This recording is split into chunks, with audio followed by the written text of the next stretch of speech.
Om nom nom nom nom nom nom. Hello everybody.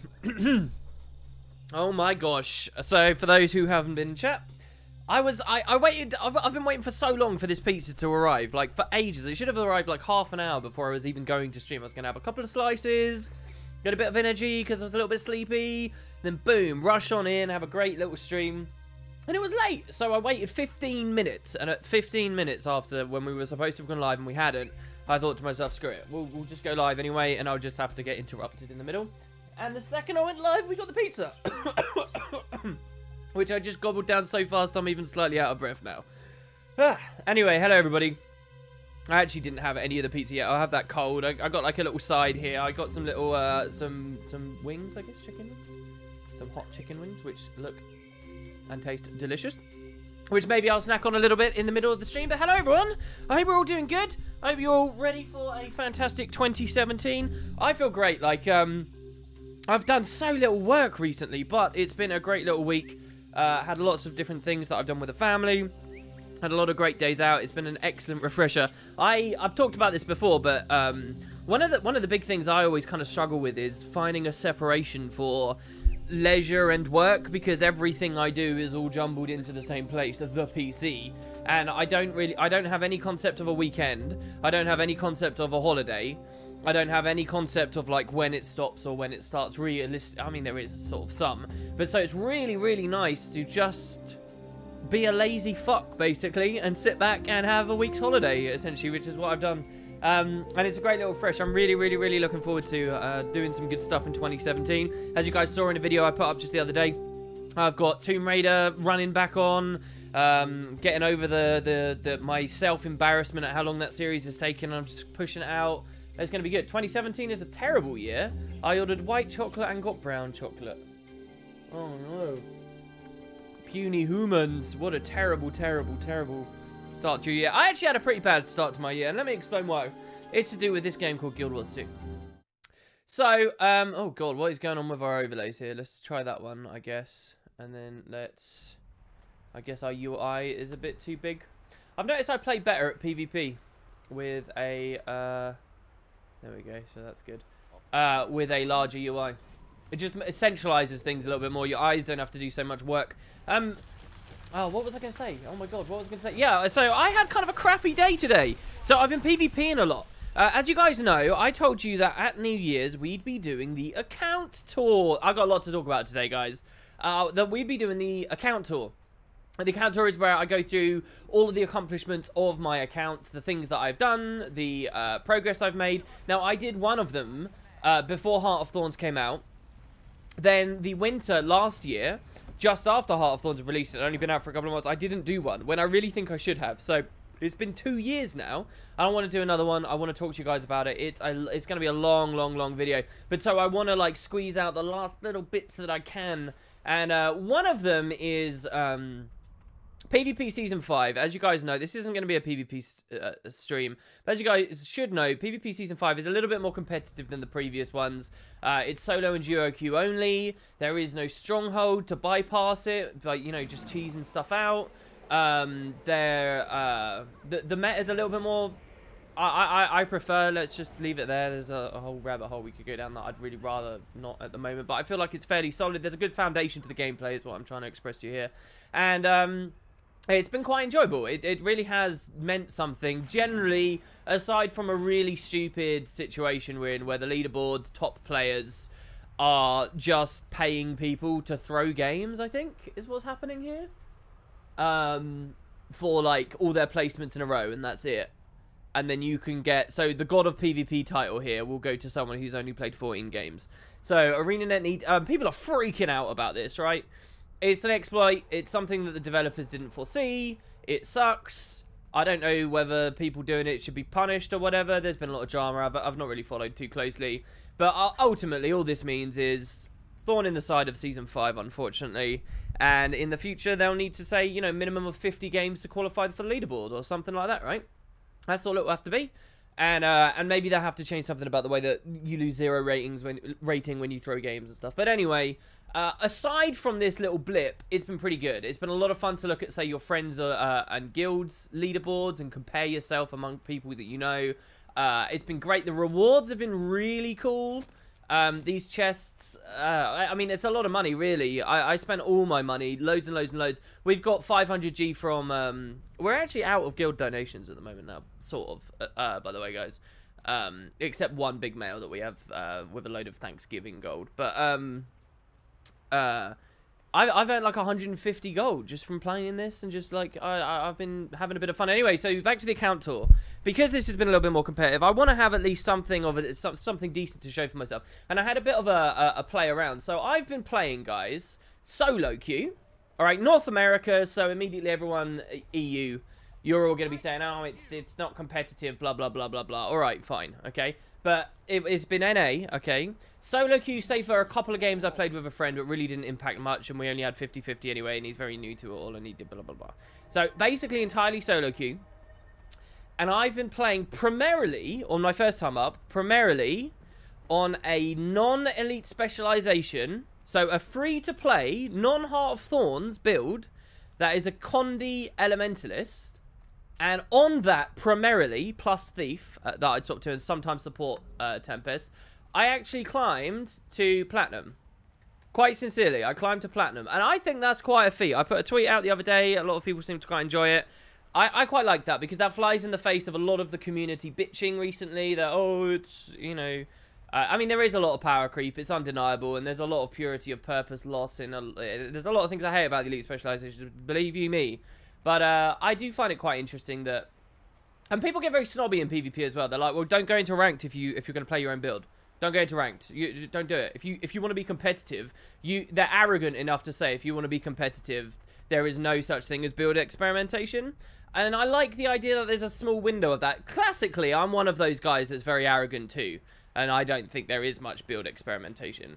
And the build that I was playing wasn't the best, and it's just like I said to you guys, as Season 4 was closing, I said that there was a line. I said that there was a line of viability, and I said that that Condi build was just above the line. And it took me a lot of games to get there, but I did. I got to Platinum through that, just through playing intelligently on a build that I made for myself that has no Heart of Thorns, and I think that was quite the achievement. So anyway, that's one little brag session. Then came today. So this whole anecdote, this whole story started that my new year didn't really start too well. Today was awful. So that was yesterday. I got Platinum. Today I haven't played any of that Condi. I think I played maybe one game on it. One game on the Condi build. But basically I've been playing other classes now. I've been going to Necro, support Ellie, more meta things, right? And Thief. And oh my god, I had like the worst losing streak I've had in all the seasons, and all 5 seasons was today. It was a nightmare, and I was just like, oh, just play another game. Come on, you know that there's a light at the end of the tunnel, and you'll get there again. It's fine. I was almost Platinum 2 at the start of today, genuinely, and I dropped to like Gold 2, slightly under Gold 2 in one big ass losing streak. My entire games list, this down here, right now you see I got victory, defeat, victory, victory, victory, defeat, victory, defeat, victory. This was all defeats in a row. It was mental. Oh my god. But yeah, so I managed to push through, started playing a bit more, and I got back to Platinum, and I might leave it there now. I might go a bit higher again, just for a bit of assurance. And there's some people on my friends list who have got higher rating than me that I know are not even that good. Oh, I shouldn't actually say that, to be honest, because I haven't looked for a while. Let's have a look here. See, we can scrutinize it now. Where am I here? Oh, I'm a bit higher than I was before. But anyway, Jesus. I'm looking forward to, on the account tour, showing this off and saying, yeah, I at least got Platinum. And I'm tempted now as well. So for those of you that don't know, Platinum is the second to last. Legendary is the last one. When I got Legendary on the previous seasons, let me just be entirely clear about my opinion of my own skill level. I think I'm an average player. Or I've always thought I'm an average player. Reasonable wits about me, but I think that I've played enough that I do consider myself to be slightly above average. And I think that me thinking I'm slightly above average is probably what everyone's opinion of themselves is, and is very unlikely to be true to life. I could be a terrible PvPer, right? And I'm open to that idea. That's my opinion about my own skill level. But in the previous seasons, as we all know, seasons 1 through 4, you could get Legendary in those. And it didn't really mean anything. It wasn't prestigious, really. It was just a sign that you'd played a lot of games. And so in the previous seasons, I did that. I got Ruby in the first one, which I didn't really play very much. But then I got Legendary, Legendary, Legendary, and that's it. And now we're in Season 5, right? And so, despite getting those, I've always that has been assigned to me. Oh, yeah, the system really hasn't been too good. The system could use improving. This is why Season 5 is so exciting. And I always have had this opinion, right? That I, as a player, should not be legendary. I am not good enough. I Wooden Potatoes, I'm more of a PvEer. I'm a generalist. The way I would describe myself when with my understanding intelligence of Guild Wars 2 is I don't think I'm a cut above in any area. There are better raiders than me. There are better people at Fractals. There are better people at PvP. Christ knows there are better people at World versus World. I would describe myself as a generalist, and I would never say I should really be legendary, right?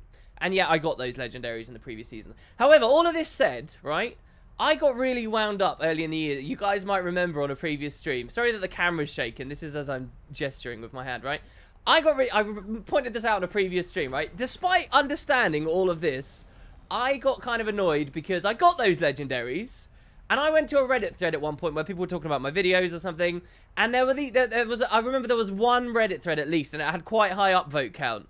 And the guy was like, and these people don't even know really how good I am, really. It's just how I describe myself. They were like, when even Wooden Potatoes can get legendary, you know the system's screwed, right? And there were all these people agreeing with it, right? And I'm like, oh man, you want to ghost them? So now I'm like, even though I know really, I shouldn't be a legendary player, I'm now looking at the fact I've got platinum, and I'm like, one division. Let's do it. You want to talk shit? Let's go. One more. It'll be amazing. So yeah. Anyway, that's been my PvP experience. CBeven1 says, I'm not sure many people know the lore better than WP. No, I wouldn't say I'm perfect with the lore either. The thing is that there's definite room for improvement with me with the lore. Like, being with this franchise as long as I have been, okay, like, all you have to do is rewatch those Nightfall streams that I did, okay? Those Nightfall streams where there were all these little facts and tiny little pieces of quest dialogue coming up that, because I've been with this franchise for so many years, have slipped out of my head now. And there's a lot of things about the personal story that I couldn't just find an immediate source for a lot of what I know about the lore at this point. And, you know, invariably when I choose a subject to discuss, I do need the support of the wiki, but, so you know, if there was, like, a Guild Wars 2 lore mastermind quiz or something, you know, I really don't think I would do that well on it. I don't. But, all of that said, I don't think there's a single and I really do mean and I've been embedded in the community for a great many years now, so I don't think there's a single person on a community that's really that good with it.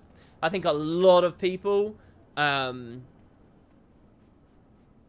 it's quite unfortunate because there's a very aggressive kind of atmosphere around lore speculation when you really get to it. I feel like I'm kind of an entry point in a lot of ways, but I'm an entry point to what is a bit of a cesspit, and I feel bad saying that. But I feel like a lot of people who get deep into lore speculation for this franchise, and I don't know whether that happens everywhere. I've got my eye on a lot of the Elder Scrolls stuff, but I feel like they get their own little preconceived notion of what they want the story to be. And because it's an expansive franchise, you can cherry pick. And you can come up with a lot of very flimsy arguments, and you can stop seeing the wood for the trees. And you can start, yeah, and I see a lot of that, and it really disappoints me when people get shunned away for quite basic, but reasonable speculations, just because, you know, there's something from 6 years ago that might, in the most remote of manner, counter it. And you've been spitting at people for 6 years, kind of thing. But yeah.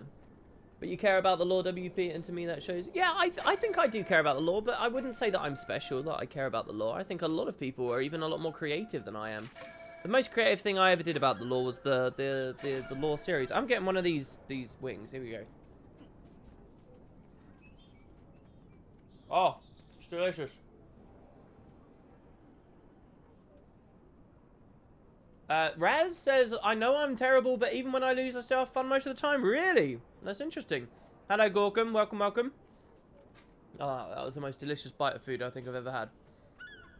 The Nightfall streams are mostly gone since there's only 29 VODs. Yeah, I've got a real problem with Wooden Potatoes too at the moment. I keep trying to put a VOD up, and it keeps failing. It's one of the Nightfall ones. That's why there hasn't been one in about a week, because I've done it like 6 or 7 times, and I don't know whether it succeeded for a little bit. I keep looking back, and it's like, oh, it failed. Oh, it failed. Oh, it failed. I'm going to have to manually sort that out. Anyway, so yeah, there you go, PvP.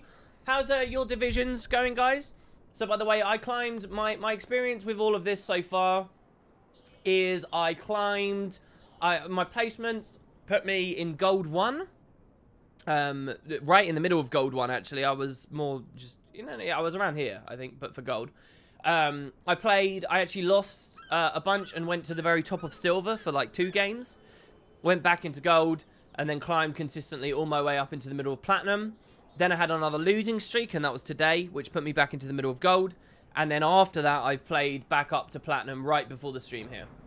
Literally, I'm actually not Platinum right now. That's interesting. I am Platinum, but I'm not. I only have a skill rating of 1,649, and I need 1,650. But yeah, I was about up here at the start of the day, and it just was a nightmare. But people can be real wankers to me as well. I don't have to say anything, but I get some serious aggression thrown at me. Not anything to do with gameplay, but I don't know. I guess people just insecure. What pizza you having? I haven't actually opened the box. Like I say, I've just been tucking into this side here. But it's like an Italian style thing. I hope it's good. Domino's in this country have started doing Italian things. But yeah, anyway, all right. So what else we got to talk about? Guys, the lottery. So, the lottery is going on. And I think we are drawing prizes tomorrow, I think. So 910 gold. If you want to win 910 gold tomorrow, well, you can enter in for a lottery. You just get yourself some tickets. Can I do this? Here we go. There should be a link in chat right now for you. And you can check that out. And then we've also got a bunch of stuff to talk about the guild. And we've got a bunch of very saucy story to play through, as far as I remember was the plan for today. Because we still haven't finished A Crack in the Ice, which I'd really like to. And I'll talk to you all a little bit about... Jesus, that was very fizzy. And I'll talk to you all a little bit about the Purge. Because as this stream is called, it's called the Purge and Pizza. I know I'm in character select and logged back in, but that's because I realised I wanted to berry farm on this character anyway. So, the Purge. Those who have been following the streams closely will already know about this. And to be honest, I don't want to make a big show and dance out of this, because it's the more dedicated members of the community out there who have had their eye on and they've had their wits about them that I want to know about this. They are the people who have only got a cursory look towards winter potatoes, so I'm not too interested in, right? But so, the Spud Club Guild, in an effort to... And it's not a bad guild. Let me be clear as well. We talked about this a lot recently.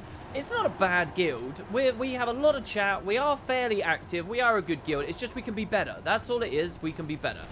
And we strive for perfection here, guys, right? So, we're doing what's called the Purge. Now, there's a big document on Discord about it. If you haven't checked it out, if you're a member of the guild in-game and you haven't checked it out, you seriously should. You've had well over a week to do it now. In which it will explain exactly what's going on. But basically, right after this stream, or maybe on this stream at the end of it, the Purge is happening. I've already, through the help of Twicky, one of our games masters, who's like legendary with Google spreadsheets as far as I'm concerned. You know how sometimes like you'll like interact with someone who just makes you feel really stupid? I don't know, maybe you guys haven't had that experience. They say that's a good thing, by the way, because if you're interacting with people who make you feel stupid, you're somehow sort of being brought up to their level. Anyway, I feel that way whenever he does something with a Google Doc spreadsheet. It's ridiculous. But basically, guys, through the magic of API keys and the magic of Google Docs, I have a list of everyone who's in Spud right now. Everyone. And your rank. So, what's going to happen is I'm going to kick everyone out of the guild. And only those who want to be in the Spud Club and want to treat it as a main guild and request to come back in will be coming back in. So, if you're in it right now, I'm going to kick you. And all you have to do is ask me and make it clear that you actually care about the guild and you want to be a part of it. And what we're hoping this will do is cut away a lot of the dead weight. Like 200 plus people. And then we can fill those 200 slots with, again, dedicated people. So you're going to have like a 3-day to 1-week grace period to reclaim your old rank and place in the guild. And after that, I'm going to delete the list. So I do have a list of 500 people right now. But after that, I'm going to delete it. It's going to be gone. And then, and we've got some new nice pay-to-win things. I put a SoundCloud post up. It's brilliant. It's elitist. It's toxic. It's cruel. It's mean to the little guys. Join me. It's douchey. But it's everything that MMOs live and breathe on. Oh, yeah. Alright, okay. It's not that bad, but yeah, it's in the name of hopefully running some cool events. And we should have a cool one coming up as well, hopefully, in about 2 weeks. WP, are you thinking about making lore vids about the different choices for the race quest? I replayed some recently and I noticed how little lore was known on them. I'm sorry, what do you mean race quest? Do you mean the 1 to 30 personal story? I think the documentation of that's been fairly comprehensive. The problem with the personal story is though that, and those early things, is there really isn't much substance to them, unfortunately. There's just not. How can there be? They made friggin', let's do the maths here for a second. 5 times 3, 15. And then another 15 on top of that at the 20. They made like 50 to 60. And that's a low ball, really. That is a low ball. Different story arcs for the start of the game. Life is fragile. I mean, rest now. What do you expect? Can you imagine how good it would be if all that effort and that love and that time had been poured into one coherent experience? Oh my gosh. Brilliant. Coherence was a clue to a crossword puzzle I was doing over Christmas and got stuck with. The clue was logical consistency. And coherence was the answer. You can't imagine typing all that info out? Yeah, no, it was done automatically through intelligence and computing infrastructure. Before I shatter you into a million pieces. All right, okay, so yeah, that's the purge. I'm doing a berry run just while I explain that to you, really. There really isn't too much more to say about the guild and the purge, I guess. But the idea is, I mean, you can listen to me, you can listen to my wonderful high-quality voice, blah, blah, blah. You can listen to me talking about that on my SoundCloud. A post over there that's called The Purge, quite simply. And really, I think that's all that there is to say beyond that. Basically, Spud has become Salt. I actually don't know. Salt is what... Is that what Teapot runs, is it? Is that what he runs? I don't actually know. But I'm pretty sure... I don't know how they run either. Oh, are you just saying that because of the whole elitist thing? That's mean. Don't be mean about people. That's my one rule here. Don't shit-talk people who aren't around to defend themselves. Enough of that going on. What's the least obnoxious way to get back in after purging? In-game whisper mail? Yeah, something like that. I'm actually probably... I'm gonna take it easy, guys. It's not. I'm not gonna throw away my entire evening. You know, just inviting. Don't worry. Don't panic too much. You got a whole week to just throw me a message at some point. And if you say, "Oh yeah, I used to be in the guild, and I really care about it, I want to be in it. Can you look for my name on the list?" Then I can do it. I can just Control-C, Control-V, and I can get you. Yeah, it's either going to be the end of the stream or after the stream. Alright, okay. I think that's all I had to say on that, really. Let's not bore the pants off of everyone. How's everyone's Christmas gone, by the way, and your New Year's? Did people enjoy their New Year's? I'm actually been a little bit tired today because I had a little bit to drink yesterday. Alright. And now, so here's a bit of a rant from me. Oh, guys. Guys. Alright. And I swear, I know not everybody's into the, oh god, is that too loud? That's got to be too loud for you. Or maybe it's not. I know not everyone's into the Guildhall decoration stuff. I know. However, I feel quite desperately the need to go over the full story here. So on the last stream that you saw, we did the Trump wall challenge. We built a giant wall that was very exciting and fun. And then what we did was we came back to the Lost Precipice to do a decoration theme. Type of one in chat if you remember that. I certainly do. Now, the theme was like a Winter's Day Wonderland again, but the idea was we were going to build big igloos around all the central main areas of the hall. And these giant igloos would kind of block off lines of sight, stop it feeling like a desert, feel like a, you know, a nice snowy, wintry place, and we could put cool decorations and things on the inside. So, during the stream, we did like a double cam thing, and we let people try that out. And The original builders, I mean, I'm really happy they went in and they had fun. The original builders sort of botched it. They did a really bad job. And now the reason that they did a bad job was this. We're obviously limited on the amount of storage we can do with decorations. So the primary building ingredient are these, the large cuboids of snow. And so we have 172 of these. And the original builders tried to build an igloo around simply this. And the original builders ran out of inventory before they could finish it. So they tried their best, but their design was really inefficient. It was very slapdash. It was like, it was a real wing it job. It wasn't too great, and hopefully they're not too offended to understand that, right? It wasn't very good, and we were out of large snow, and we'd only used up a tiny little bit, and it kind of sucked. So after the stream, okay, a few of us who were still building, we got together, and I said, look, guys, there's probably a much better design for this, isn't there? We could probably actually do it. We can build at least one whole igloo. Do you want to try with a smarter design? And they were like, yeah, they worked out a design, and I wiped the hall again. So this is where the new information for you all who have been keeping up begins. So, we wiped it, and a couple of people did build a really epic igloo, and I'm talking a sweet igloo. Look at this thing. Look at how good this igloo is. And they built like a floor over here. They like had a central hemisphere in the middle, and then they like knew exactly where the center was, and they built it out. Oh my god, and how good is this, honestly?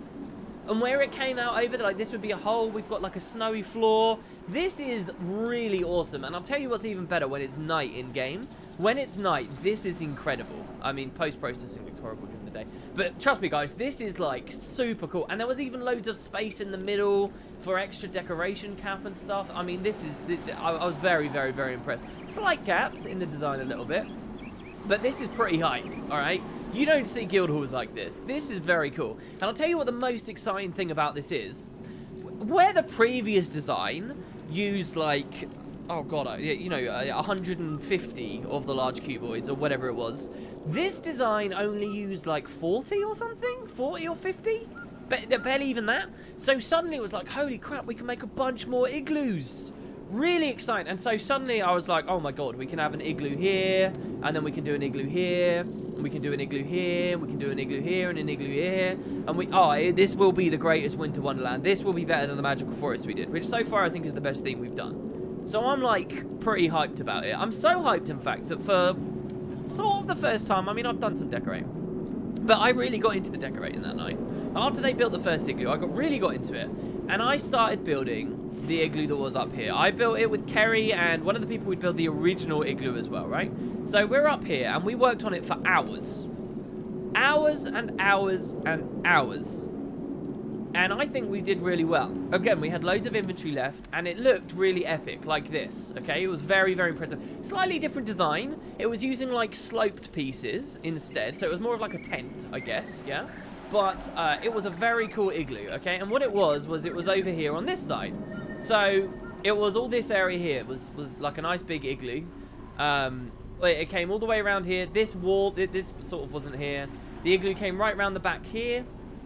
The only bit that was a struggle was that there was a hole here, so we put a globe of whispers, which covered it up quite nicely. But like this over here, right? Like look at how nicely some of this has all been laid down. Look at this lovely tessellation here. Look at this wall here blocking, and look at all these lovely little blocks. Look at those clipping, those so perfectly put together. They're clipping together as I move. Look at that. Look at that. Look at how smooth this is. Yeah, you see this? You see this beautiful ceiling here, this wonderful igloo, and you see this entryway here. You see this? It was the best igloo, right? And it was like an extension. It became like a mega igloo. Spent many hours on it. Went to bed for the night. Some fucker blew it up. Destroyed it. Destroyed our beautiful igloo. Killed it. It's gone. Oh my god, I'm so sad. And I've got to show you as well, right? I've got to show you. The top of this igloo had like a really nice like triangular like pyramid top because the person we built it with put 4 wedges there. It's like a real game of trying to figure out, you know, local cap and stuff. So here's the second igloo here. We had some clouds above it to obscure lines of sight. And we had snowmakers around. And we had, you know, for some of the holes. But came back a day later, and I'm talking, we spent hours doing this, right? So you see this like capstone. This was all solid. All of this was proper roof. Came back a couple of hours later, and yeah, this had been deleted. All of this, you see this mess? You see this explosion of just shit? Do you see this? This, okay, is clearly what someone had done is they'd come in, they deleted the ceiling, and they were like, oh shit, I messed up. And then this was their fix. This, it went from this, guys, this beautiful, very clean, very nice, and it had a higher ceiling. It was like arched a little bit. Very, very nice. You know, it was all very precise, like getting maximum space out of each thing, to this. And so, it's probably one of the most depressing experiences I've had in Guild Wars 2. This job is so rewarding. I love my it is impossible. I mean, this isn't about me pointing blame. You remember on a previous stream, actually, someone had accidentally deleted something in the previous labyrinth. I actually got a whisper from that person. They were like, oh, WP, I've been fretting over this. I'm so sorry. It was me. It was an accident, blah, blah, blah. And it was totally cool. And, like, you know, this would be the same. Maybe I like to give the benefit of the doubt. Maybe someone was trying to decorate down here, and they deleted the roof accidentally or for local cap or some shit, and bizarrely thought that it would be easy to put back together, but it's a nightmare. But so now I logged back in, and I'm like, oh no, not only have they killed this, not only does this look like poo now, but they've used up loads of our limit as well. So the dream, guys, and I've got to tell you, at night, it looks so good. So the dream was to have all these beautiful Winter Wonderland igloos like this, right? In the next areas. So I'm like, alright, well, maybe the next construction project, it's alright, maybe we'll have a look. So, let's have a look at how the Winter Wonderland went on the rest of the hall, shall we? Remember, the theme is the Winter Wonderland. So we had these nice balloons, which were placed very early. And, well, this is the hall. This is the theme. This is what people did over Christmas. I don't know. I mean, it looks good using our thousands of golds of trees to paint a cliff. And just put every single one on a wall. I don't know when this was done. I don't know how Global Cap feels at the moment. But so very, very wintry, of course. Originally, this as well here, by the way. This was just a pillar. Someone had just taken, you know, the hundreds of gold or whatever it was, or that we did for these cubes, and just wasted them, just building a big tower right up to the top of the map, which is, you know, that's their fun, and that's fine, I guess, right? So they wanted to do that. So there was just a big tower up there. And this area, I think some people have been trying to do a Winter's Day Wonderland thing. This has gone through a great many different iterations, and I think it looks pretty good right now. But mostly it's just like flying Super Adventure Box stuff everywhere. And this is how the thing... Actually, this has changed again since I last saw it. I'll tell you, this looks a lot better than last time I saw it, actually. There's a lot more snow around here before, than when I last came. But I was like, oh, this isn't winter. Oh, look, somebody did a snowman. That looks amazing. That looks really good. But so, yeah, the dream of having a very secure, like, O-turd igloo concept is absolutely dead. But we got, like, a cool trophy room going on here. I haven't done the jumping puzzle up there or any of that yet. Sninga EU says you didn't even notice the trees. What do you mean? There's billions of them. I actually think it's every single tree in the inventory has all been used right there. Let's have a look. Everyone except 2. Yeah, these are all decorations. This is all decorations. This is just... Let's put every single tree local. I mean, it's kind of interesting. I don't blame him for it being kind of interesting, because it is kind of interesting, especially down here in the water and stuff.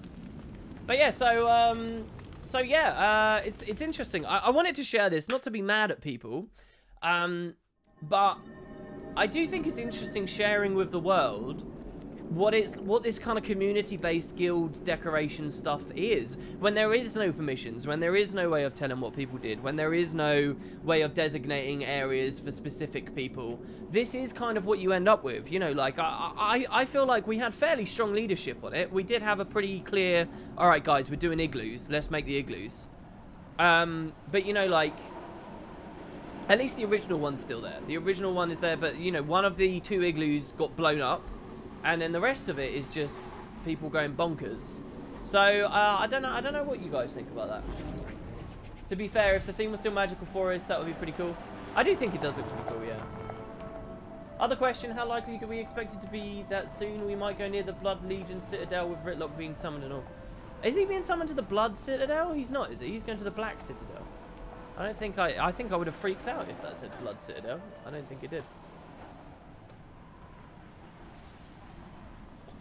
But yeah, it's hard for me to be angry because, you know, half the reason for this guild, half the reason for everyone's contributions is to give people the power and the ability to play around. And it's just one of those funny things, like I of today, I've done quite a bit of decorating now, and I mean, compared to other people in the guild, and compared to how much I step forward to do a lot of the decorating, maybe not that much, but I'm a fairly savvy decorator.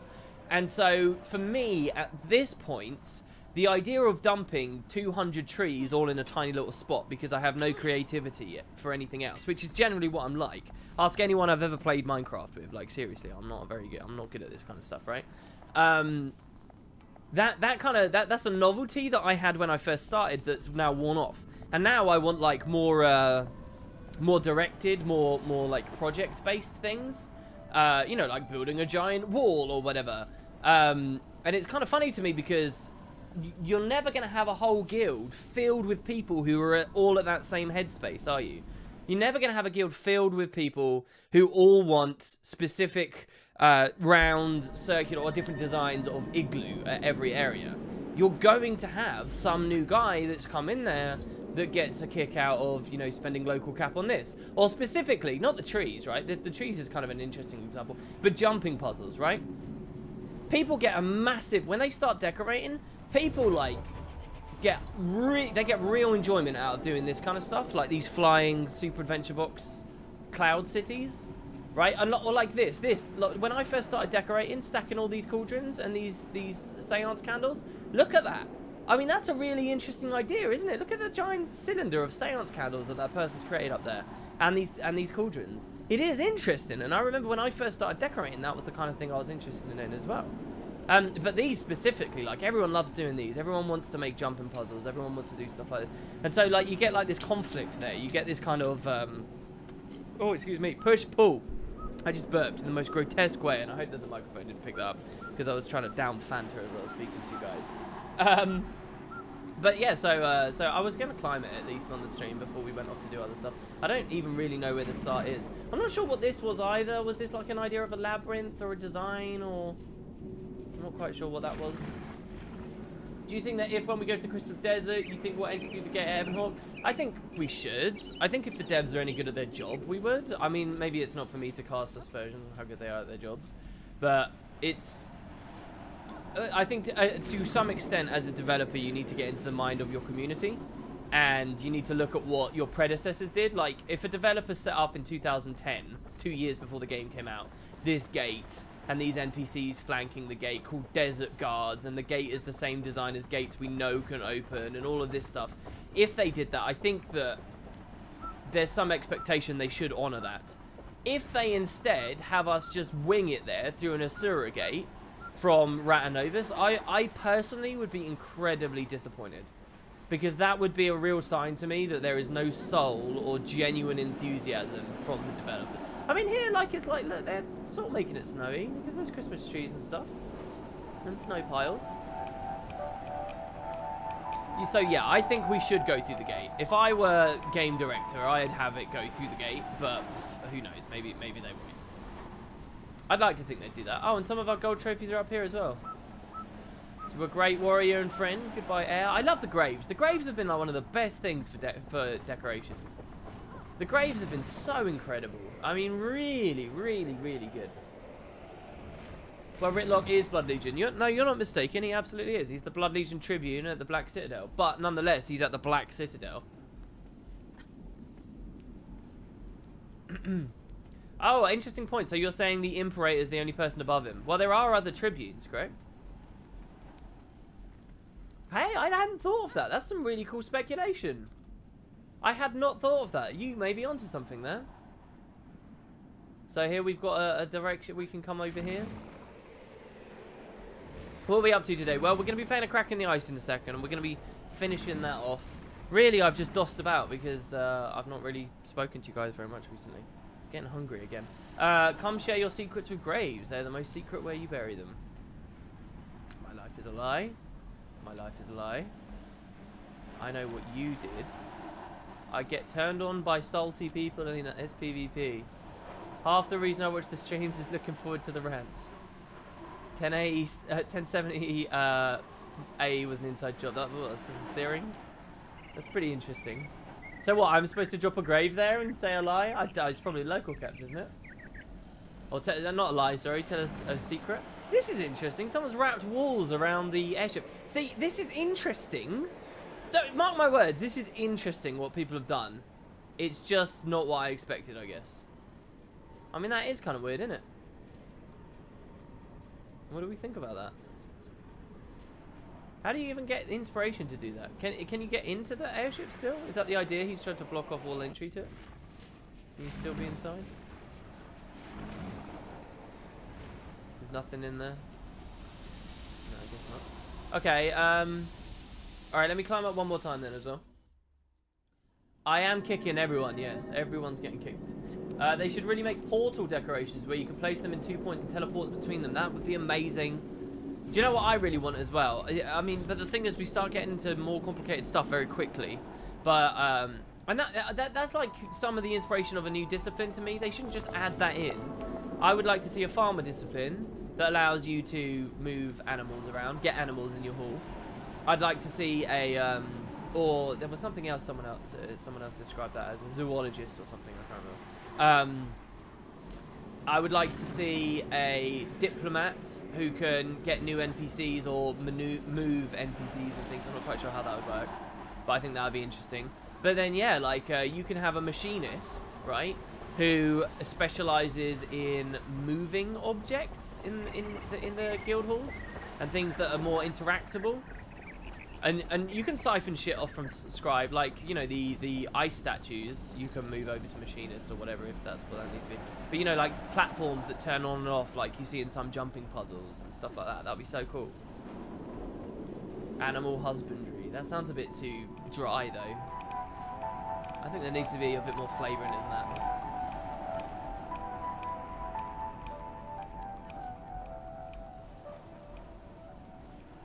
Forename for Iron and Ash, 2 for Blood. What is that? Tribunes, is it? See, talking about not knowing enough about the lore, like that I could never just rattle off. I wouldn't know that fact. Neither would I know the names of those off the top of my head. I don't even know the names of the Imperators of the other legions anymore. I've tried to commit to memory several times. And like New Crichton, I've gone through several times of learning and even getting alright at and then forgetting it again.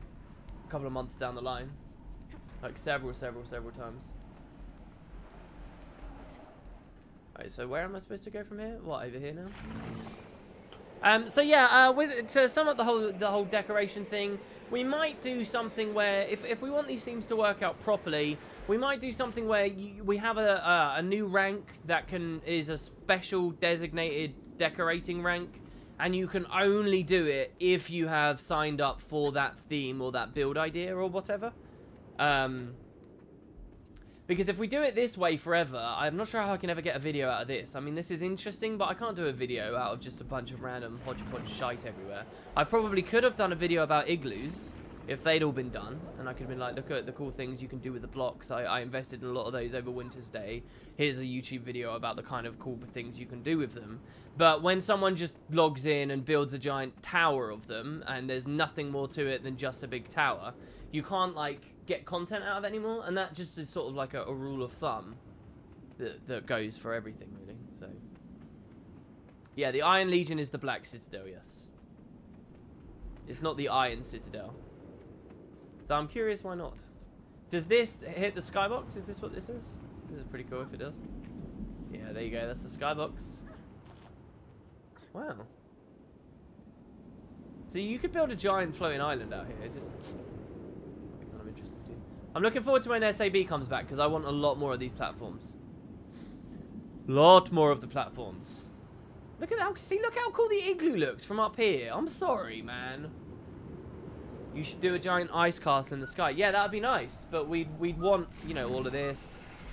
But, like, look at the efficient design there and how little blocks it takes. And then look at, like, this wall here and how many blocks there are just to cover a tiny little area, you know. If you really think about it, if you plan it out, you can get a lot more bang for your buck. I do love that snowman. That is very, very, very cool. All right, so yeah, that's the guild hall. That's my bitching about the hall. That's making everyone feel bad and crying and, you know, toxicity and blah, blah, blah. I think we're all good now. And who's up for a bit of the story, I guess? I propose next theme to be Cloud City. Nothing on the ground except the initial staircase. Everything else in the sky.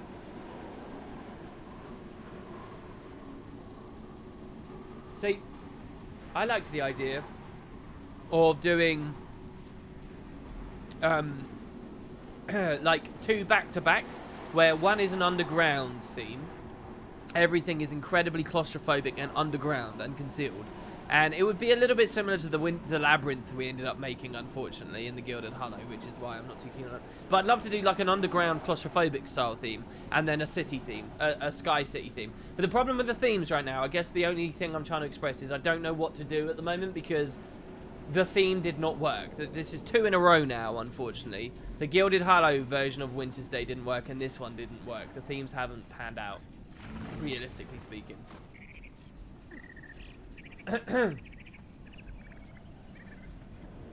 If only designated people will be able to decorate, I hope there will still be periods where everyone can, like a few days a month. Yeah, well, it might be really fun to just, like, let everyone just nuke and do whatever they want, like an absolute no-holds-barred rules kind of thing. But some of our events that we've got ideas for are really awesome and will involve the hall and will affect decorating. We should have a committee.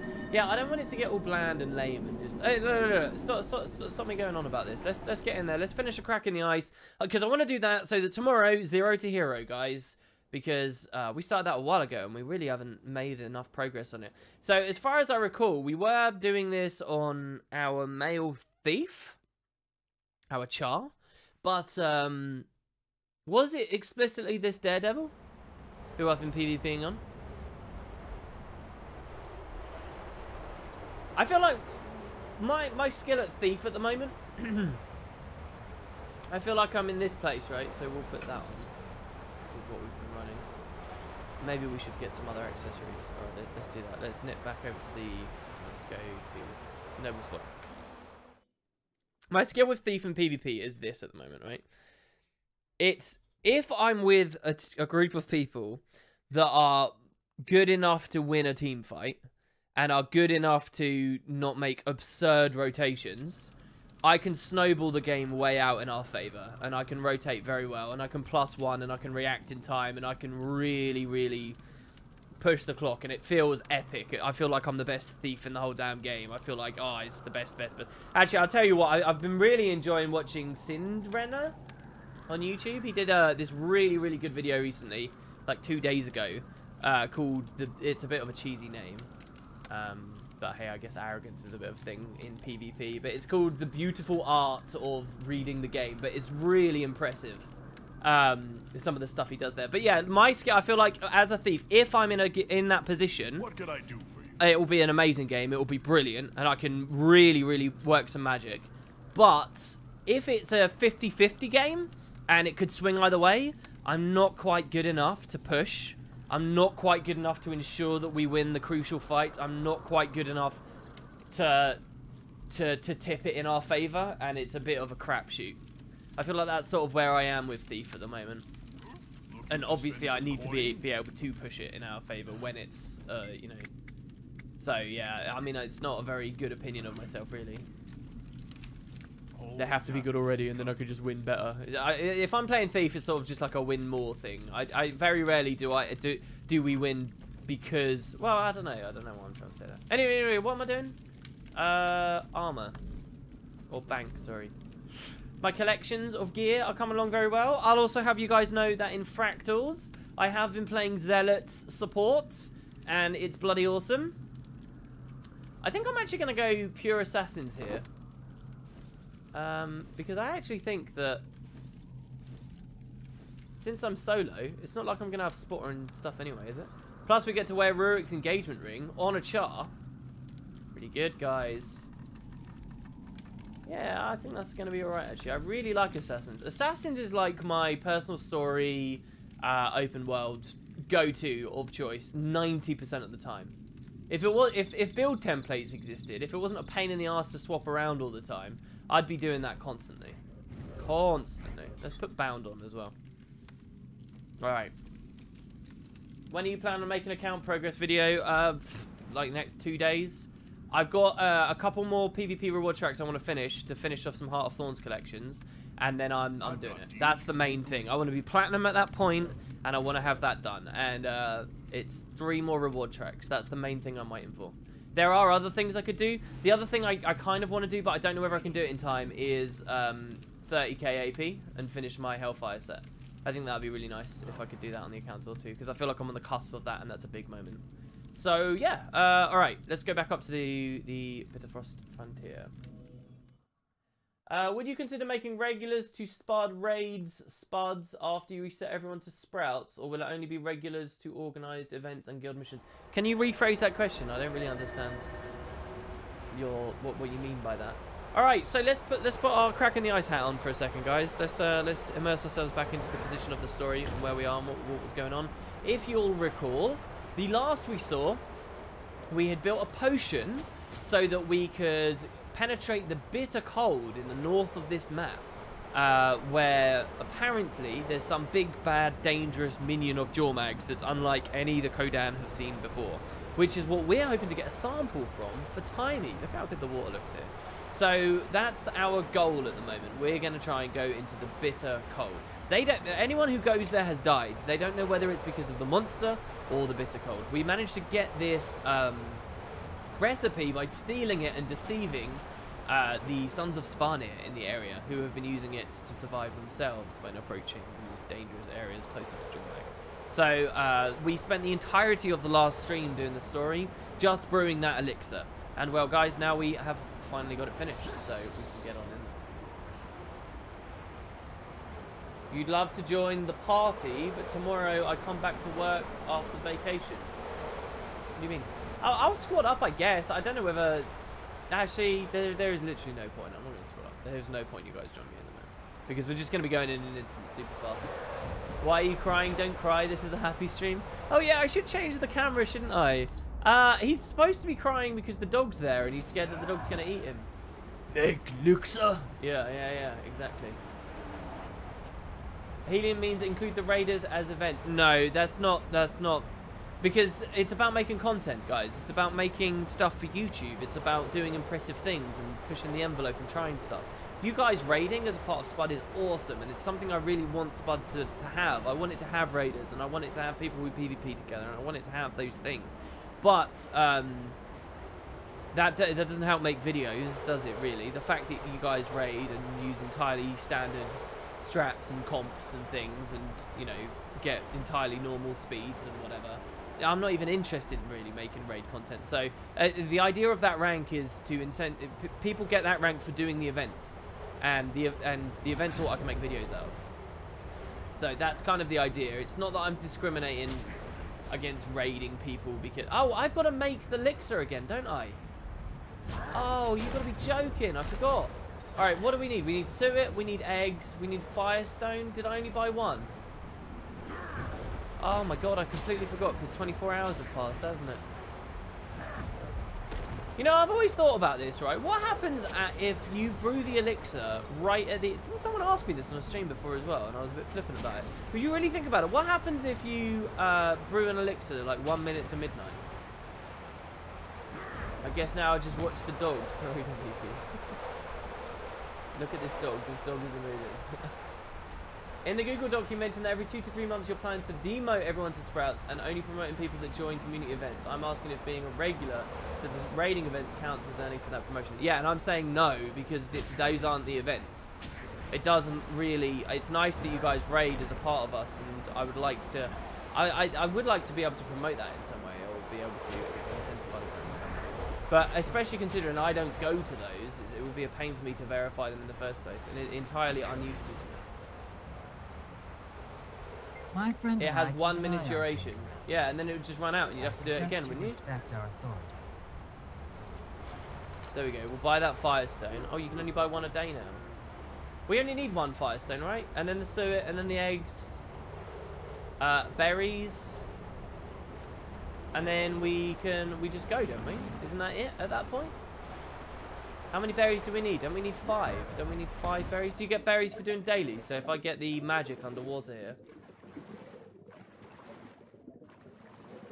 WP, have you tried out Oculus Touch? No, but I really want one for a really boring reason. So those that don't know what this is, the Oculus Touch is the motion control device controller for the Oculus Rift. And probably, aside from a lot of the stuff that happened with Palmer Luckey, one of the greatest tragedies to have befallen Oculus, in my opinion, is their pushing of the headset out without always having it with the controller. I think that the technology would have been a lot more successful at launch if they had done that. And it wouldn't have thrown a lot of the developers in the scene through a loop too as to who exactly they're gearing their stuff for. But, which is something that HTC appreciated by bundling all their stuff together. But it is, it does sound, as far as I can see, like a really, really great device. Very accurate, very comfortable, a lot smaller too, and it looks fantastic. Now, I've got a Rift. I'm touching it right now. It's in my hand right now. But I barely play with my Rift. I barely use it. I barely appreciate it. But I do want to touch. Now, the reason I want to touch is for this really lame reason. It's a split controller. And so what I could do with it is I use quite a lot of my treadmill lately. I'll watch like streams or I'll play games like with my Xbox controller on a big TV while I'm on my treadmill. And what I would love to do is, it's really annoying holding an Xbox controller in front of me, you know, somewhere around my waist or like lifting it up a bit near my chest or whatever, like having your two hands together like that as you're trying to run or walk at a fast pace on a treadmill for like several hours. It's annoying having your arms there. You want your arms by your side, swinging left and right. You want to be able to walk naturally.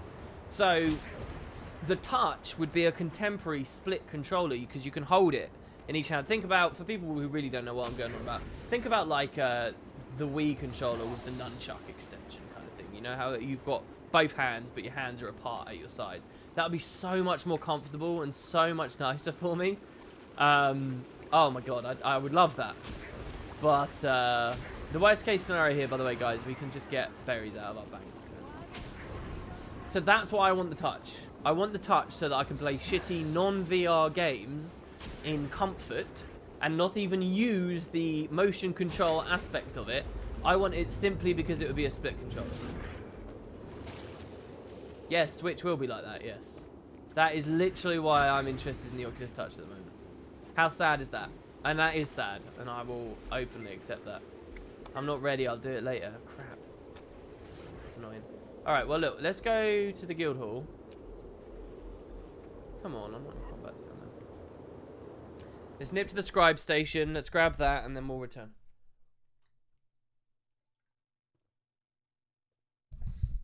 You wanted rifle for thief in Heart of Thorns? Yeah, a lot of people were saying that. I also do agree, though, at the time, people were sort of in counter to that. They were kind of saying that it would be a bit boring. And I sort of do... This is interesting. I really like this here. And the well and the hedges. This is nice. If that was all big wall, that would be pretty cool as well. This is a weird way of getting to the bridge.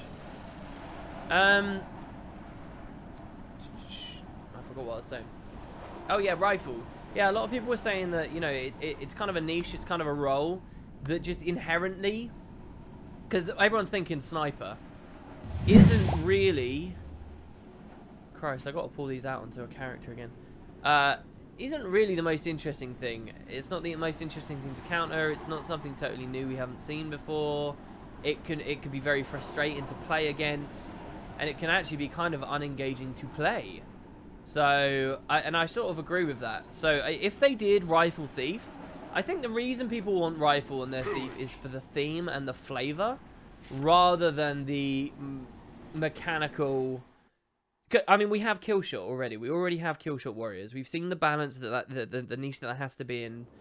We've seen what the power of it is. Like, what does the rifle thief do that is so contrasting to the warrior rifle, and or even, you know, some of the other elements that you've seen in other weapons, like the ranger longbow. All right, here we go. So we've got everything we need. Make Luxa. So there is a bit of a discussion there. That to me is one of these things. Is one of those very simple things people think that they want, but generally speaking, the developers are a bit savvier than you are, and they know that it would be bad. And a few people in the community identify it, but they don't. I'm not saying it's impossible for Thief Rifle to be good, and I know there's a lot of people listening to me right now who are excited about it, and they'd be disappointed for me to hear me say that. I'm not saying it can't be good, I'm just saying it's hard to make good. It's harder than it looks at first. It seems like a no-brainer, it's not actually a no-brainer. That's what I'm trying to say. It's stuff like it always fascinates me. I say this on so many streams. If you guys aren't subbed to it, sub on Reddit, okay? Go log into your Reddit accounts. Go sub to... You're probably on our Guild Wars 2 already. But sub to RMMORPG. And have a bit of a cursory glance over there every now and then. It's so fascinating for me to see some of the opinions people come out with about Guild Wars 2 on that place. It is wild. And it's amazing how fast... Here's one of the biggest things you always see people come out with. It's amazing how fast and how quickly, how easily you will find someone say, Guild Wars 2 sucks because it has only 5 skills you can cast. I mean, it is mental that can be a somehow accepted, apparently intelligent opinion to have.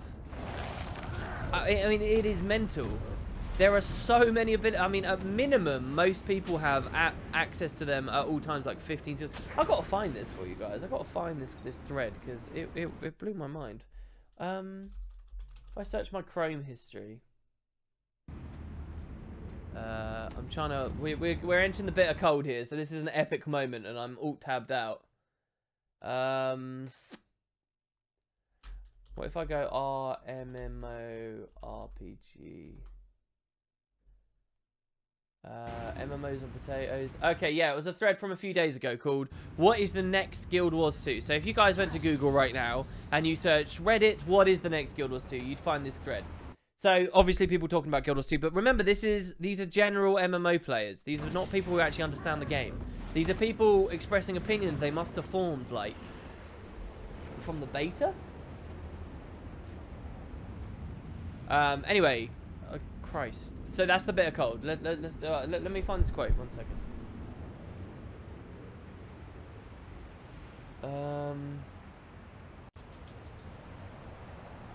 Let me shadow refuge as well, so I'm sure I'm okay. I'm not gonna die.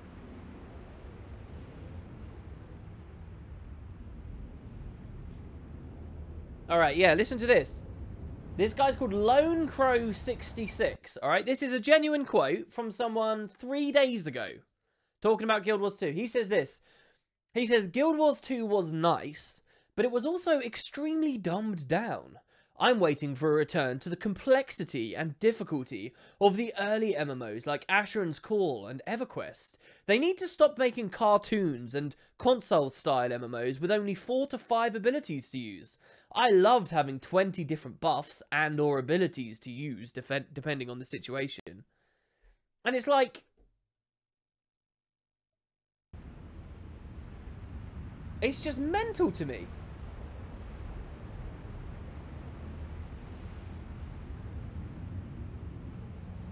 But it is an interesting thread.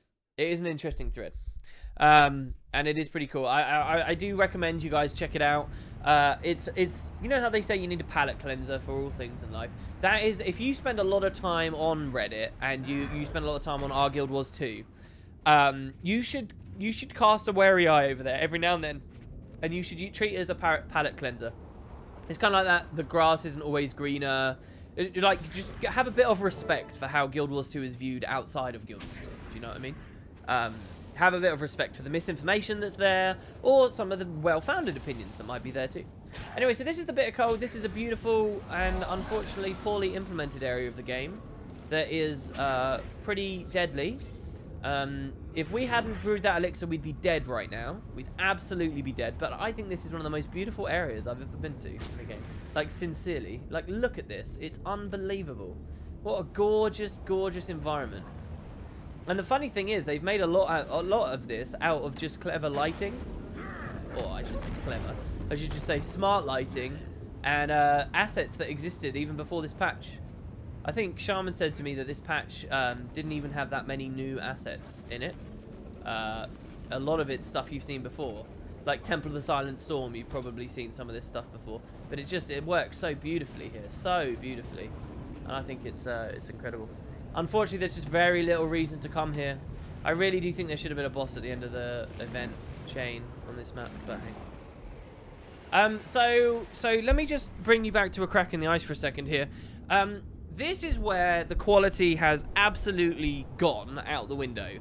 So last story step, we had that lovely conversation with Timey at the end. We had that wonderful incentive to explore the map. We met lots of cool different characters. There was plenty of dialogue as we explored. Maybe a little bit more would have been nice. I still maintain that, but it was decent. It was a good quest, right? And everything's worked out so far up to this point.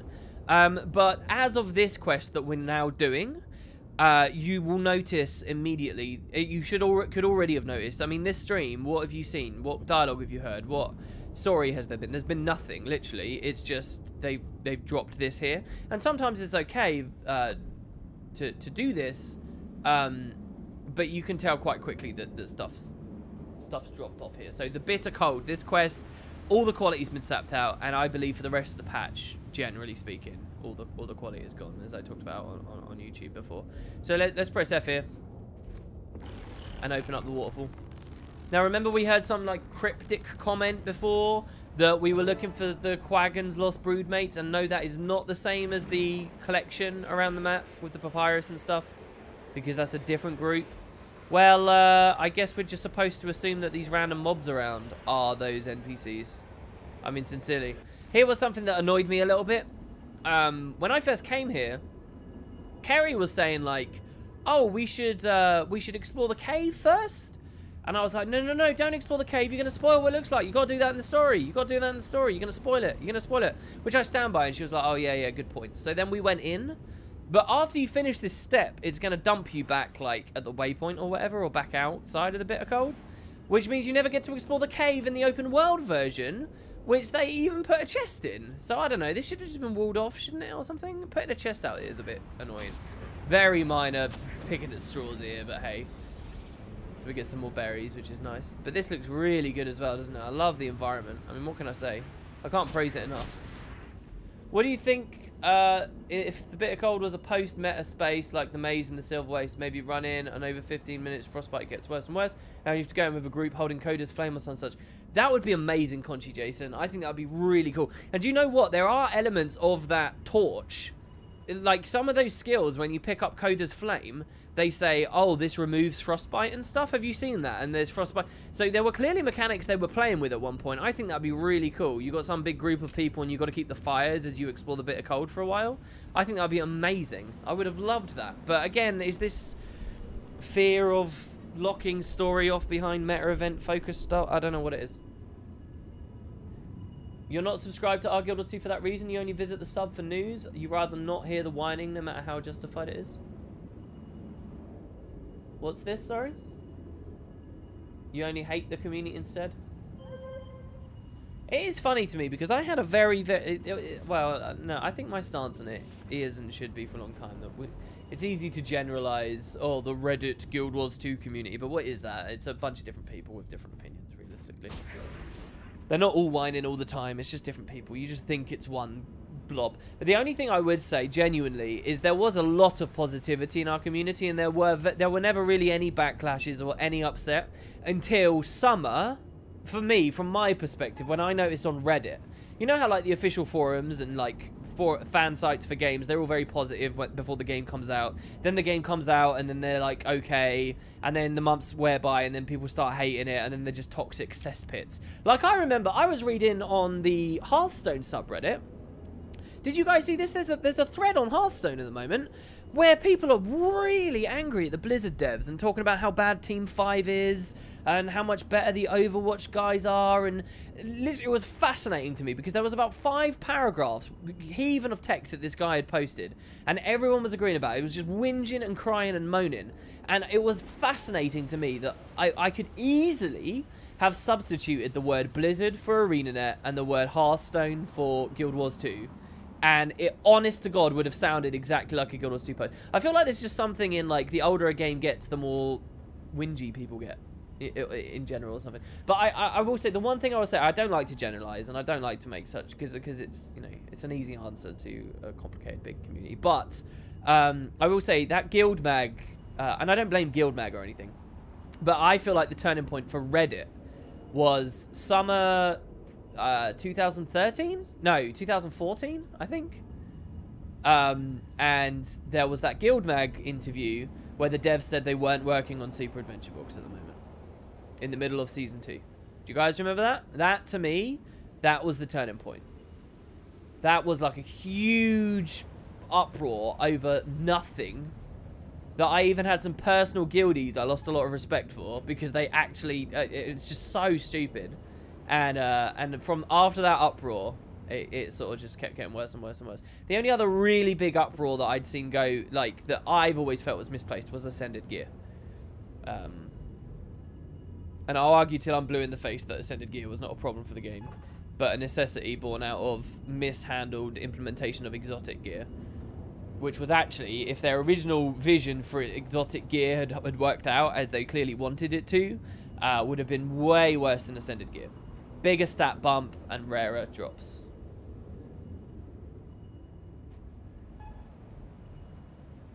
Do you play Hearthstone?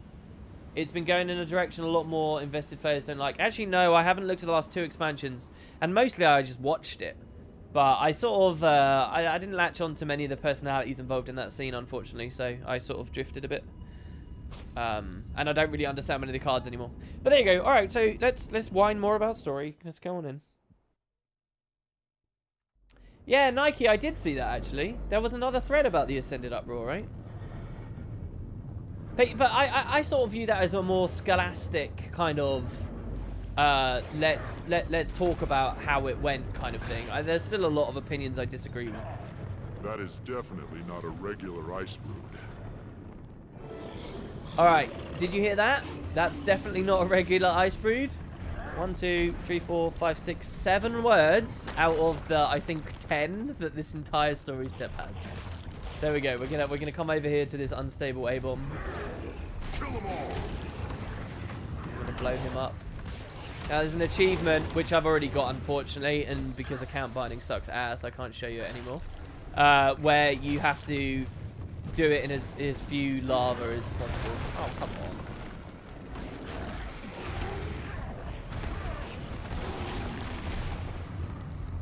I'm just going to SR for a second here. So, the no char slot with Heart of Thorns was warranted. So that was the uproar about veteran players. You see, I never agreed with that either, really. Do you know what would be quite interesting? A top 10 rages kind of list. The thing is, it would bring so much like aggression towards me. I don't have the balls to do it. I really don't. But you could do a top 10 Guild Wars 2 controversies or something, you know, BuzzFeedy style thing. What would it be? It would be Ascended Gear comes...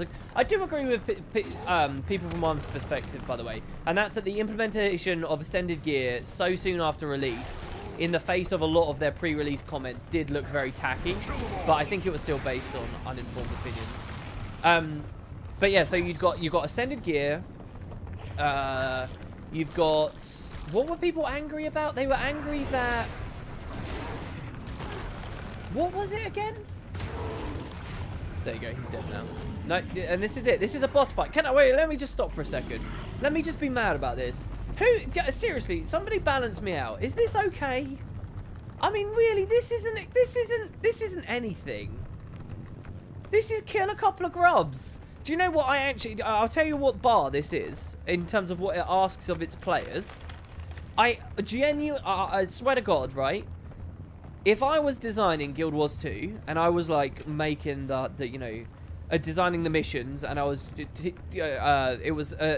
the whole thing was to try and teach people to engage more with the game. So you start off with basic things, and then you're teaching people about break bars, and then you're teaching them about jumping stuff, and then you're teaching them about different tiers of enemies, and then you're teaching them about condition vulnerable foes, and you know, all that kind of stuff. Like, if you imagine everything, right?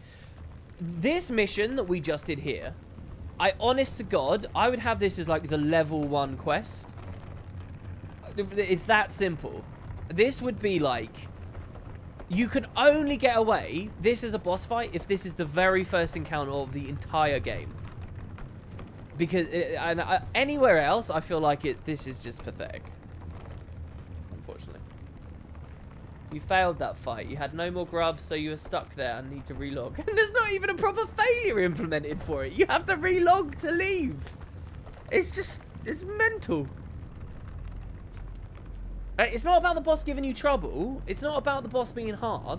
But difficulty is a different discussion, right? It's about this boss being engaging or offering you an experience you haven't had before.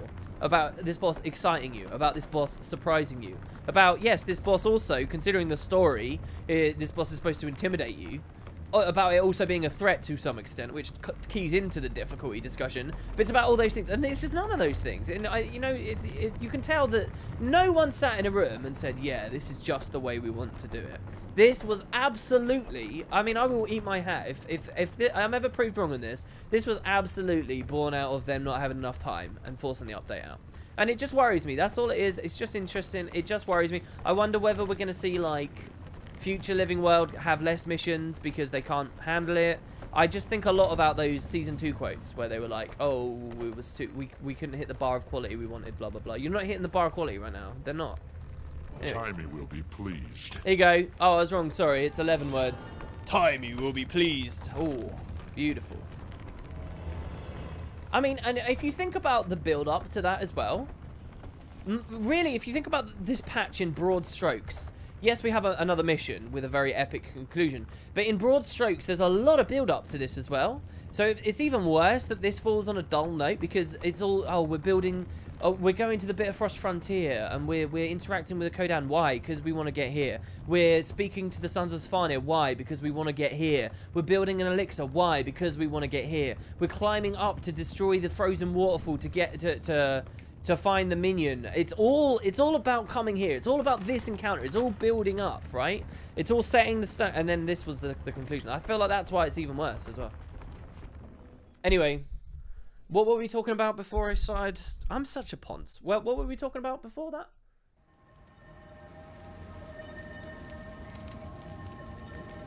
You compare that to the special destroyers on the Fire Island, it's okay because they're squishy. Also, this is all about how the Elder Dragons are actually getting worse, yeah? Yeah, but see how you end this now and you're here instead of out. So if you miss the cave on your first time through, just kind of a weird, like, I don't know, wonkiness. What was I talking about? What was it? Oh yeah, top 10 Reddit meltdowns. Well, no, it's not just Reddit, it's just the whole community. Alright, yeah, so you got Ascended Gear. Definitely. And that would be very high, by the way. I actually would put that... Time is precious. Let's just call it top 10 controversies, because that opens the scope a little bit. I would put the laughing stock that was the Zaitan fight on the list, easily. Again, I wouldn't have the balls to do this video. Well, I don't think anyone would disagree with me on that one. But the Zaitan fight would probably be there. First nail in the coffin. Would you do, like... Would you do... Oh, no, that's just disappointments. That's just disappointments. I was going to say, like, Taxi Cab Campaign and the original launch trailer and stuff like that, but that's different. That's a different list. Guild Mag and SAB isn't returning. Heart of Thorns is daring to give people... This was what it was. It was the expansion was bundling the core game for free, and people felt like they wanted the expansion for cheaper. Because it looked like an upgrade. Why is there no upgrade price is what it was, wasn't it? It was why is there no upgrade price? And then the character slot was there to sort of assuage those people. That was huge. That was really disappointing. What is that on as well on Reddit at the moment? For those that don't know, quite often, if you're a browser, like a regular browser of Reddit as a website, you know, so I've got loads of different subreddits I go to. I've got like various different multis set up for different things. So if I click like TV shows, right? Like you've got like the Game of Thrones sub, and or like when you find a sub, okay, generally as someone who's just found it, like if I go to my world building multi-Reddit, right? I've got a subreddit that I subbed to a while ago called Jungle Porn, okay? Jungle Porn. So that's not an erotic subreddit, that's just beautiful images of jungle scenarios and environments to inspire you when you're thinking creatively and you're doing whatever, right? Or you're just looking out for fun. So if I Mr. Random user of Reddit, go to Jungle Porn, generally what I do is I click top and then I click all time. And there I'm going to get a feel of what that community is all about. How happy that community is, what that community really enjoys, and I'm going to get to grips with, you know, how things have been going down, yeah? So I'm going to see these beautiful, so here, like, I'll put in Twitch, right? The top post on Jungle Porn of all time is this beautiful image here, yeah?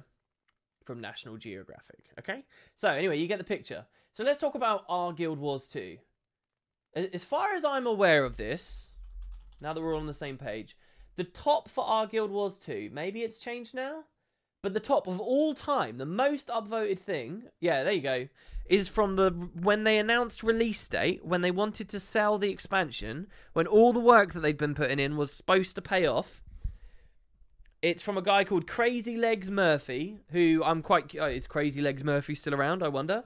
But he says 1 year ago, don't pre-purchase Heart of Thorns.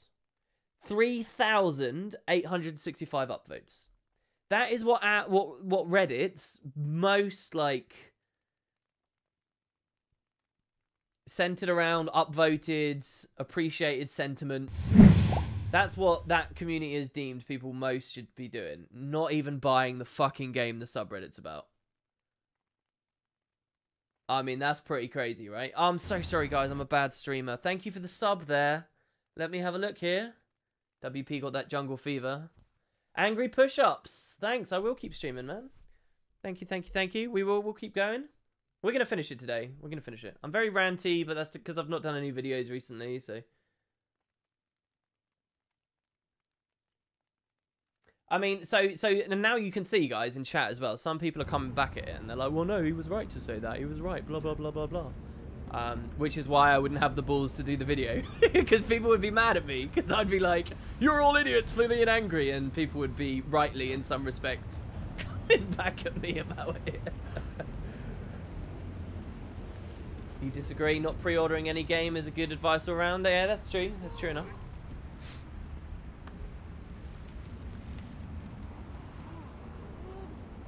Anyway, but regardless, whether it's good advice or not, here's my point on the topic, right? I feel like that's not a very good... I feel like, yes, that's a reasonable sentiment, and that's a smart sentiment, and that's an okay thing, right? However, should it, by a country mile, be the most upvoted and viewed and discussed thing on the subreddit of all time? No. I don't think so. And I think that says something. And the other one was that crazy corrupt ESL admin thing, which is mental and I never even looked at.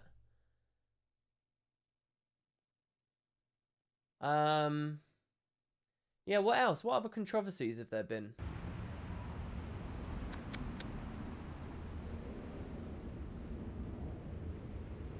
Because there have been a few. Someone tip me off. Someone tell me something else bad that happened. Do it in chat while we listen to Deep Water here. Here we go, guys. So we're gonna play the story.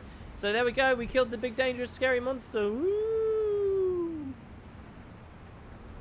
Dragon Slayer, I am delighted to see that you have survived your foray into our beautiful countryside. I took down some ice brood. I'm afraid I come bearing bad news, though.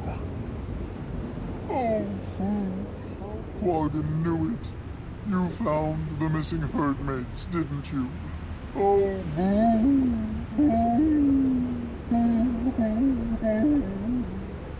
Unfortunately, yes. There were no survivors. That is quite distressing. Thank you for returning to let us know. We have news on your lost friend as well. It's bad news, too. The Svanir are looking for him. They tortured this farmer to find out where he went. The Svanir who hurt you, what did they say? Oh, the sorcerer was mean. He wanted to know if Quaggan had seen a tall Norn, bald like Quaggan. He made Quaggan tell him where the Norn went. Quaggan didn't want to, but even more, Quaggan didn't want to die. It's okay. Did he say why he was looking for Bram? Yes, many times. He was angry because he thinks the Norn wore a disguise and tricked the Svanir out of an elixir recipe. A disguise? And trick them? Oh no. I'll have to send Timy's sample by courier. I need to find Bram. He was headed to a cave in the southwest. You might be able to follow the Svanir tracks. That conversation seems to end quite limply. I gotta be honest, guys, I was looking at chat, so Nike made me laugh there. DNT kicked from raid testing as one of the controversies. I think maybe for you guys that was probably quite huge. And it was a larger one, I would say. Maybe it would sneak its way onto the top 10 list, but it wasn't something that I thought of. But yeah, maybe. Maybe. I can imagine why that would have been that would have been very stressful at the time for those involved. But you guys also saying legendary weapons suspended. You're damn right, yeah. But that's sort of on the community. I feel like you can't just list off balance issues. So Quag and Quaggy, you were like, oh, there's been no balance. I think that would be a bit crap on the list. I don't think Mystic Coins are a controversy at all. I've always been a bit of a devil's advocate with that, but I think for good reason with the Mystic Coins. I don't think there's been a controversy, just a difference of opinion. And, you know, someone having a vision for where something should be in a market and not designing by committee, and, you know, and that's good, in my opinion. You don't want it all to be compromised. You want the whole game to be anodyne. I've been trying to squeeze that word in. I learned that word the other day, anodyne. I think it describes Guild Wars 2 in a great many respects when it comes to not having a strong vision or being turd enough. What else we got? Stop of dungeon development. Has that been a controversy, though? Has that been a controversy? It's something people are upset about, yes, but I also think that they've always been quite clear about it, maybe, That looks or... valuable. I guess it's broken promises are really the breeding ground for this kind of stuff, right? Like, when we were led to believe we were getting something and then we didn't in the end. That's sort of the more upsetting thing for people. Maybe there are some balance decisions people have really hated. I know, like, for example, probably for me, maybe this is just because I know a lot of Ellies and I play Ellie a lot. But this one again, I feel like was a bit overblown. But there was a big blow. The biggest blow I think I've seen from a balance patch decision was the staff Ellie change that they made. But I think that that's probably not the worst change they've ever made. I think that's just a consequence of the fact that the majority of their audience are PvE players. And of those PvE players, the majority of those are Elementalist players. And that was the place that it got affected in most. And it was also, you know, you could quite comfortably question how sensible it was. And it was a nerf. So just in terms of quantity, that would look like... But I think there's probably been more foolish decisions made in the past. I think there's probably been more wacky stuff that slipped through the cracks and hasn't had a big enough blowout just because the demo that appreciated how stupid it was smaller or something. What do you think should be the highest voted post on Reddit? I don't know, that's a really good question, isn't it? Because the temptation is to say something like, you know, really cheesy or... Oh, it should be a new player experience guide. Or something, I don't know. I'm not sure. Hey, this is interesting. Has this always been here?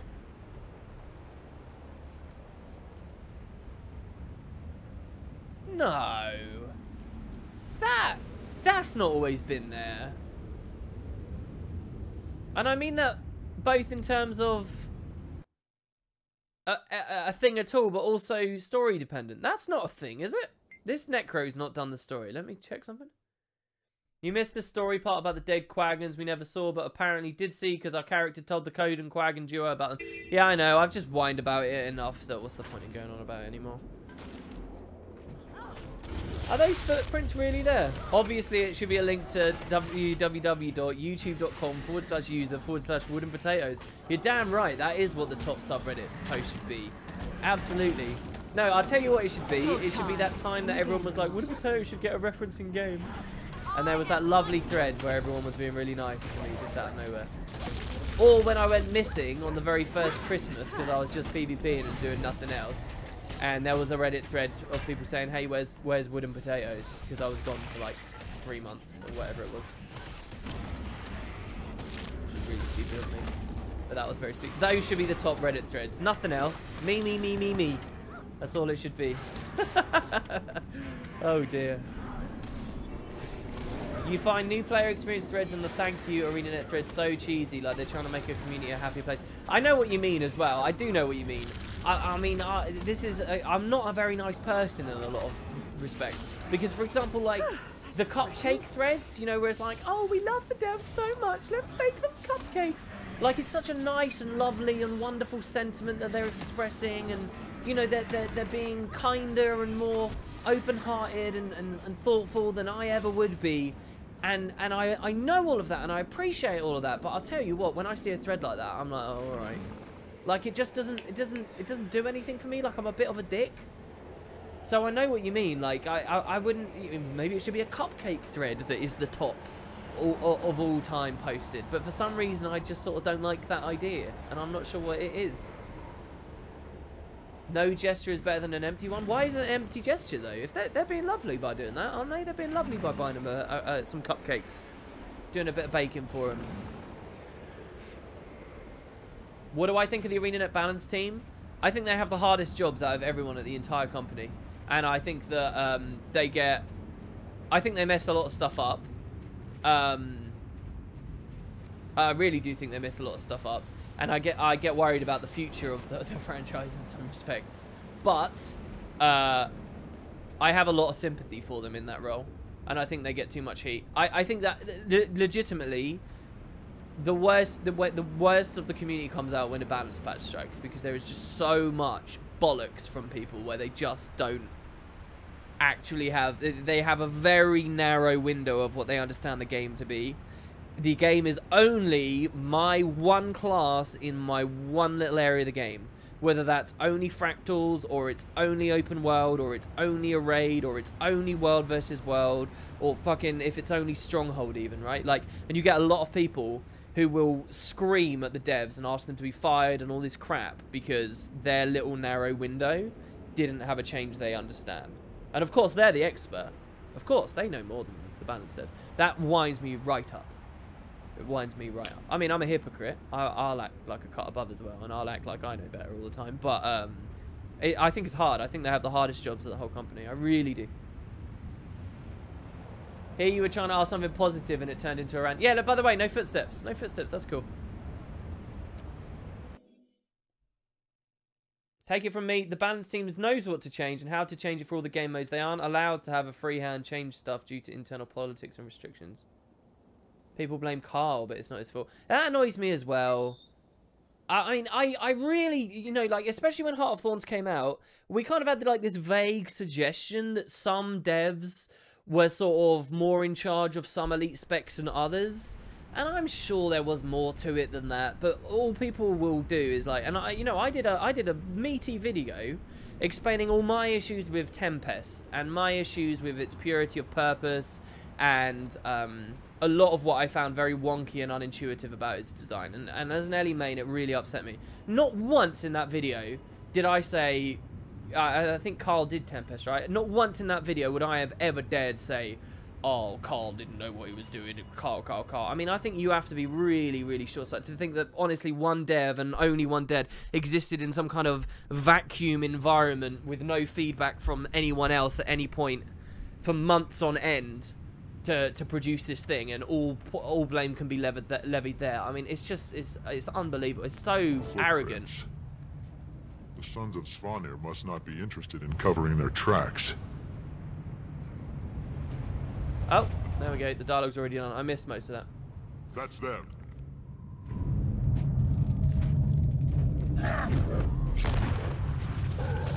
Commander, take your pick. There's plenty to go around.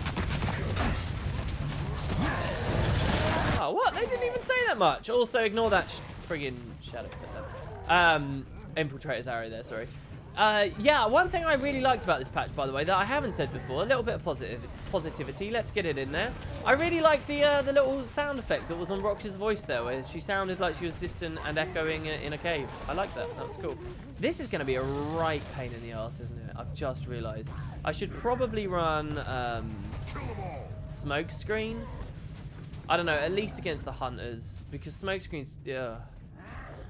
Or I don't know, maybe something else. I'm not sure.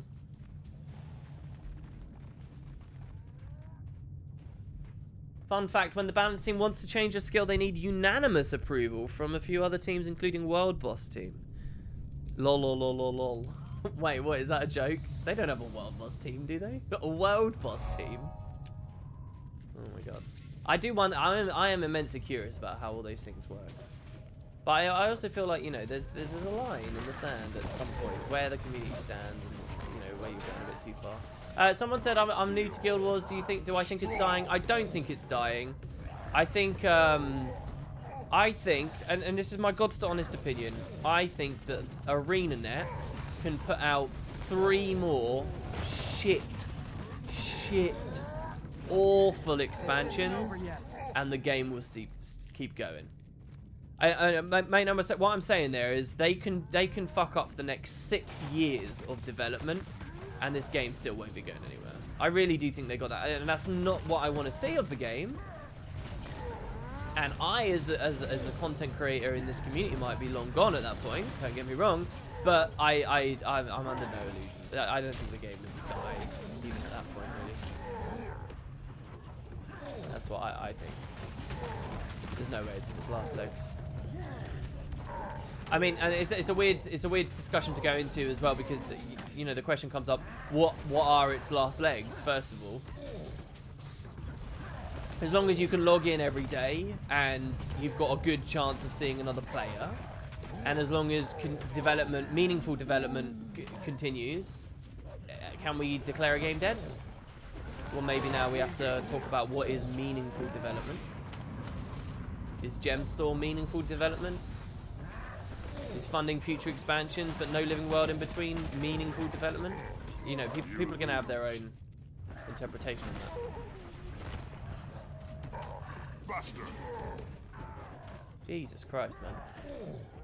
What's this? So there really is nobody caring for Ranger ArenaNet? Made us damn healbots? No. Druid was a good call. Druid was a very, very, very good call. This is going to be a nightmare. This is going to be really shit. This is going to make a lot of you cringe, and it's going to be horrible, and I'm sorry. No, I think Druid was an excellent choice. It tied to the lore very well. It reached out to what a lot of Rangers were looking for. I honest to God think the only big misstep, like from a conceptual level, that they made with Heart of Thorns was Dragon Hunter. It's the only big misstep, I think. And that's just because, and I've said this before, I feel like the height of PvE in this entire franchise has been post Heart of Thorns, and it's been raiding, alright? And PvE is the priority demographic. So I'm not talking about PvP, I'm not talking about World versus World, I'm not talking about that stuff. But I'll tell you what, I think most people who picked Guardian at character creation in 2012 did it because they wanted to be supporting, and because they wanted some idea of feeling like a tank, or they wanted like aggro control and stuff. And Dragon Hunters really didn't get that. Their thaw elixir recipe. They must have thought it was you for some reason. You had to what? Well, it's over now. Rox and I need to keep moving. Okay, let's go. Sure. Yeah, sure. Alright, let me just say something here. There's a lot going on. Bram, when he said sure, comma, yeah, sure, that is all it took. Let me just be extremely clear, okay? This mission is bad for several reasons. Oh god, we gotta keep going. Hold on, go. Almost at its end. Or maybe a frustrating beginning. If it's not in this cave system, all my info was wrong, and I'm back at square one. Did Taimi get my letter? I assume that's why you're here. She did. It was quite a surprise after she learned that... How much do you know about what's happening? With Jormag? Plenty. No, that's not the...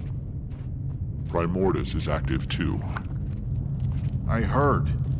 These dragons won't rest until we're dust. Well, Timey has a plan. I do too. I find a way to kill all the dragons, or die trying.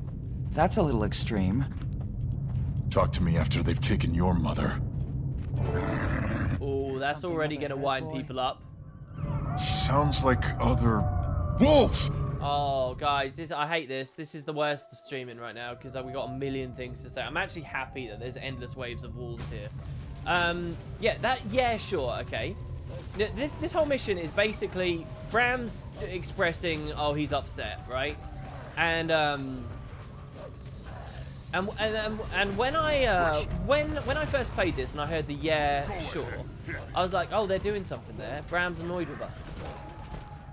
And immediately at that point, I'll tell you that is all it took to tip me off to the fact that Bram was going to be annoyed with us. And from that moment, for the rest of this mission, what was going through my mind, more than like empathizing with him or being into the story in any way, what was actually going through my mind was, please don't go too far with this arena net. Please don't go too far with this arena net. Please don't go off the deep end with this arena net. Please don't go too far. Please don't go too on the nose. Please don't, you know, push this more than you have to. I get it. Bram's annoyed. Keep it subtle. Make it, you know, a nuance to him. Don't beat me over the head with this stick. Please, please, please don't go too far with it. And I was like really preoccupied with that. That was my entire feeling. Tipped off immediately from the airshore. And I've got to say, the most of the way through this mission, I was okay. I was impressed with how he then swapped his conversation there to something else. But as we all know, the eventual problem is they did go too far with it, and they went bloody mental by the end. And that I just kind of wanted to be clear there that, you know, like, the yeah, sure, it's enough. It was delivered well. It was there on the paper. I think that most people, with even remotely savvy people, would know that that's what they were aiming for. Anyway, so yeah, we're dying and stuff. All right, there was a lot of other stuff I wanted to say. What was it? We were talking about Guardian. Yeah, I'm not making an argument that Guardian's bad. I'm not saying that it has no use anywhere. I'm not saying any of that stuff. But I am saying that invariably, if someone... You know how we read that comment on Reddit a second ago from our MMORPG, where someone's like, oh, you only get 5 skills, the game's shit, right? When you get people like that, but they're saying, oh, there's nothing but DPS in Guild Wars 2. You know, like this really annoying comment. There's a lot more than just DPSing in Guild Wars 2. There even was back in the dungeon days, right? And especially for like a Guardian. Blinding, giving people Aegis, Reflect specifically. Like, those were all big parts, right? But invariably, when you hear someone say, oh, there's only DPS, I tend to find it's Guardian players that say it. Which is my personal experience, is Guardians that say that shit. And that's not me generalizing. Well, it is me generalizing Guardians. It's not me being mad at Guardians or saying they're stupid for saying that. I think what that is that when a lot of people who picked Guardians, they immediately went into the game looking for something a little bit more than focusing on enemy health bars a lot and DPS rotations. And I feel like the game hasn't catered well enough to them ever. And that's why invariably when you get picked, it's stupid. If you're still saying that, oh, there's only DPS, especially with a raiding perspective, you're mental these days. But a lot of people do still say it, and when they do, I think they're Guardians generally. Even Heart of Thorns Guardians. And why? Because they got Dragon Hunter.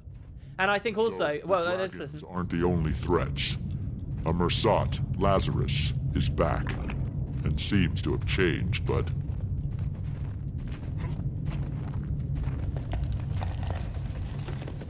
And the human minister, Cauticus, escaped custody and came out as the leader of the White Mantle. He's currently MIA. Canuck says it looks like he's making his way up to the Isles of Janthier.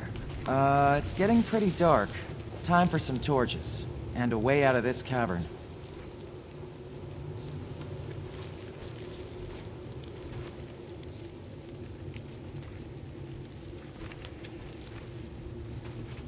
Why is the ground sticky? The air is so still here. We must be the first people to pass through in a generation.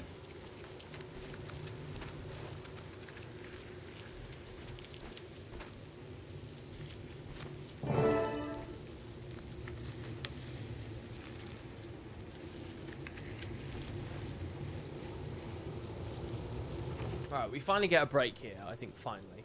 And then the last thing I would say on that as well is I feel like the final sad part of this is that there's a lot about Core Guardian that could fulfill those roles, specifically within the raiding framework. If it was buffed, or slight reworks to some of the traits, slight reworks to the way some of the weapons work, and potency improvements. And I think that you would see that Guardians would be able to get a bit of a look in edgewise. Like, I look at Support Tempest right now. Support Tempest can get a look in edgewise against Druids, depending on how good whether you're in progression and how comfortable your group is and what the specific issue is with the encounter you're on. I feel like there is space for Guardian to do that. Core Guardian, not talking about Dragon Hunter. Even though Dragon Hunter wasn't what I feel its angle was something completely different. I feel like Core Guardian could be improved. But I think what the real shame is it hasn't been, obviously. And I think the reason that it hasn't been is because now they're looking to capitalize on those improvements in the form of future elite specs. You know how we had Daredevil was kind of like the Acrobatics Plus? I think that's the philosophy and what they're going to be pushing. And so it's sort of like, well, why would we want to buff these capabilities of Core Guardian when we can instead bundle it into and sell it to people as an elite specialization a year down the line? And I feel like that probably is there on some level, and I feel like that is a real shame. But yeah. You missed these streams, been for ages. Oh, and Happy New Year. Happy New Year to you too, Panda, forever. Somebody asked me ages ago, they said, I remember a comment from you, WP, with the cancelled legendary weapon thing, where you said, if ArenaNet did another expansion, the same as Heart of Thorns, that I wouldn't be interested in sticking about with the franchise any longer. Where do I stand on that statement now? I do stand a little bit different, because when I said that, that was in a world where we had no SAB back, which wasn't too huge on my list, but it was on my list. It didn't look like, and I was wrong with this, I was wrong, but at the time, I said that under the assumption we were never getting the legendary weapons. And there was something else as well, something quite big. On top of, you know, what I felt was quite a poor story and a lack of content and so on and so on and so on. But, you know, a few of those have been resolved. So that statement doesn't quite work anymore. Because Heart of Thorns is a little better now than it originally seemed. Especially, you know, right on the heels of another raid coming out, as it seems, and stuff. And, like, one new map. This was before Living World, if you remember. I think that was the third thing. No Living World and a huge content drought. I'm not expecting a content drought again, like we had. So, yeah, I don't know. I've got more hope for the next expansion. They've done a lot. The 2016, honestly, from, like, after the first third of 2016, this game went up, like, a lot. I think so. Look at how the incredible fractals improved at the same time, too. Bit boring, a bit too easy still, but they have been. Do I want Expansion 2 to be announced in 2017? I do, actually, yeah. I'd like PAX Prime Expansion 2 to be announced 1 year in advance of its release. I know a lot of you guys won't like that idea, but I think a year roll in. Announce it exists in 2017, I think would do a lot for the population of the game and people's outlook for the game. And go radio silent for 6 months, and then after Christmas of 2017, you roll them in for 6 months, just like they did with Heart of Thorns, for a 2018 summer release. That's when I would want the next expansion. It might come sooner. I doubt it would come later. Why does this game have no light armor characters? Use a great sword? Makes no sense. Well, Ellie's summon their own, so. Then they made the Ranger the support healer. Well, Ranger always had, like, nature and restoration and aspects of its theme that fit with Druid anyway. And there was the lore tying it, so I think it was fine. I think a lot of Rangers were excited at the time about that too. Okay, let's go see what Rox is doing here. You'll have to forgive him, Commander. We've had a pretty tough... Hold up. These eggs. Everywhere. Nobody touch... Never mind. Frostbite is already covered in spider webs. We tripped their alarm.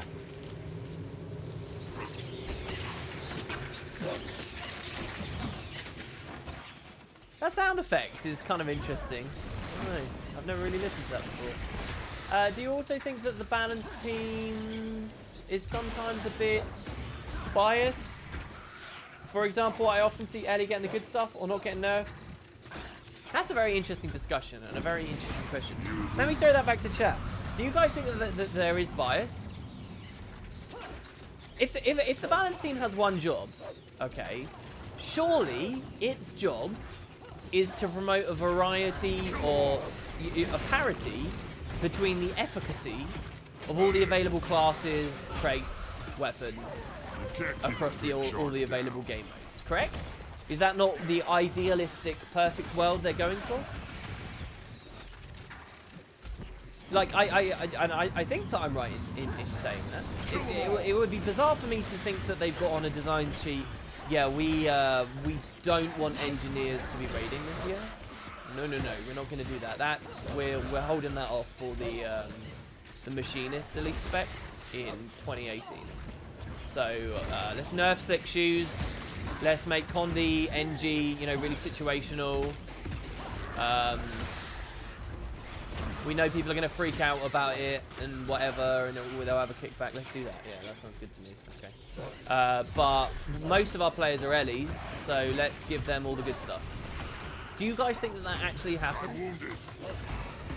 Or what is your suggestion instead? That the balance team are buffing Ellie because they like Ellie? Because they play it? Like it's a total lack of professionalism? It's just a personal bias? That I could never get on board. I think that's ridiculous.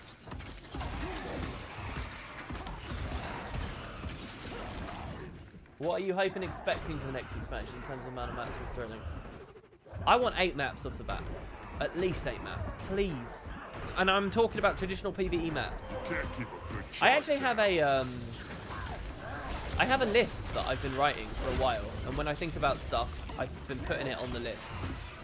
Of my dream expansion, which is a video that I want to time right. I want to get it going out at the right time. But yeah, my dream expansion. Again, I don't know how many. I repeat myself a lot on these streams. Maybe it doesn't matter. I don't know how to treat it. Here we go. So my dream. Sorry guys, I'm looking at. I'm not even playing the game right now. So let me ask you guys. Let me ask you. All right. Tell me, chat, and I'll verify. I'm gonna say ding. I'm gonna go ding if you get it right. Okay. I have a list here. Okay. Picture this. Close your eyes for me. Close your eyes. We're not in the spider cave anymore. All right. You have got a magic. You've got a genie in a lamp, and you are going to magic into existence the perfect, ultimate Guild Wars 2 expansion. You're going to earn ArenaNet millions. You're going to bring tons of people to the franchise. It's going to be everything, right? Like, this is all you live and dream for. You're using one of your 3 wishes on this because you're insane. Like me. Okay? So, come up with a feature list. This is the feature list. This is the perfect expansion. What have you got for me? Clear that web.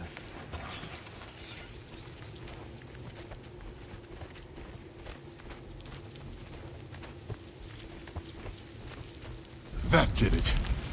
Let's pick up the pace before more spiders show up. Bram, the reason I found you. I don't know if you heard, but we started a new guild. It'd be great to have you. Didn't feel like joining Destiny's Edge and continuing their legacy, huh? Ritlock said, I felt like that might come across as disrespectful. Disrespectful? To keep the memory of my mother and Snaff going? You and I must have different notions of respect. Bram, I'm sorry. This isn't the reaction I expected. It's okay, Commander. Maybe it's for me to keep alive. Another thing thrown on my pile of obligations now that I'm back home. Bram? This scroll isn't going to find itself. Let's go. Watch it! Ambush! Guys, that is one hell of a list. I feel really bad. So there, Bram's talking about another obligation now that he's got back home. You'll remember, if you read between the lines, if you look carefully, he set up his mother's funeral before, even though he wasn't present at it. So presumably he's talking about that a little bit.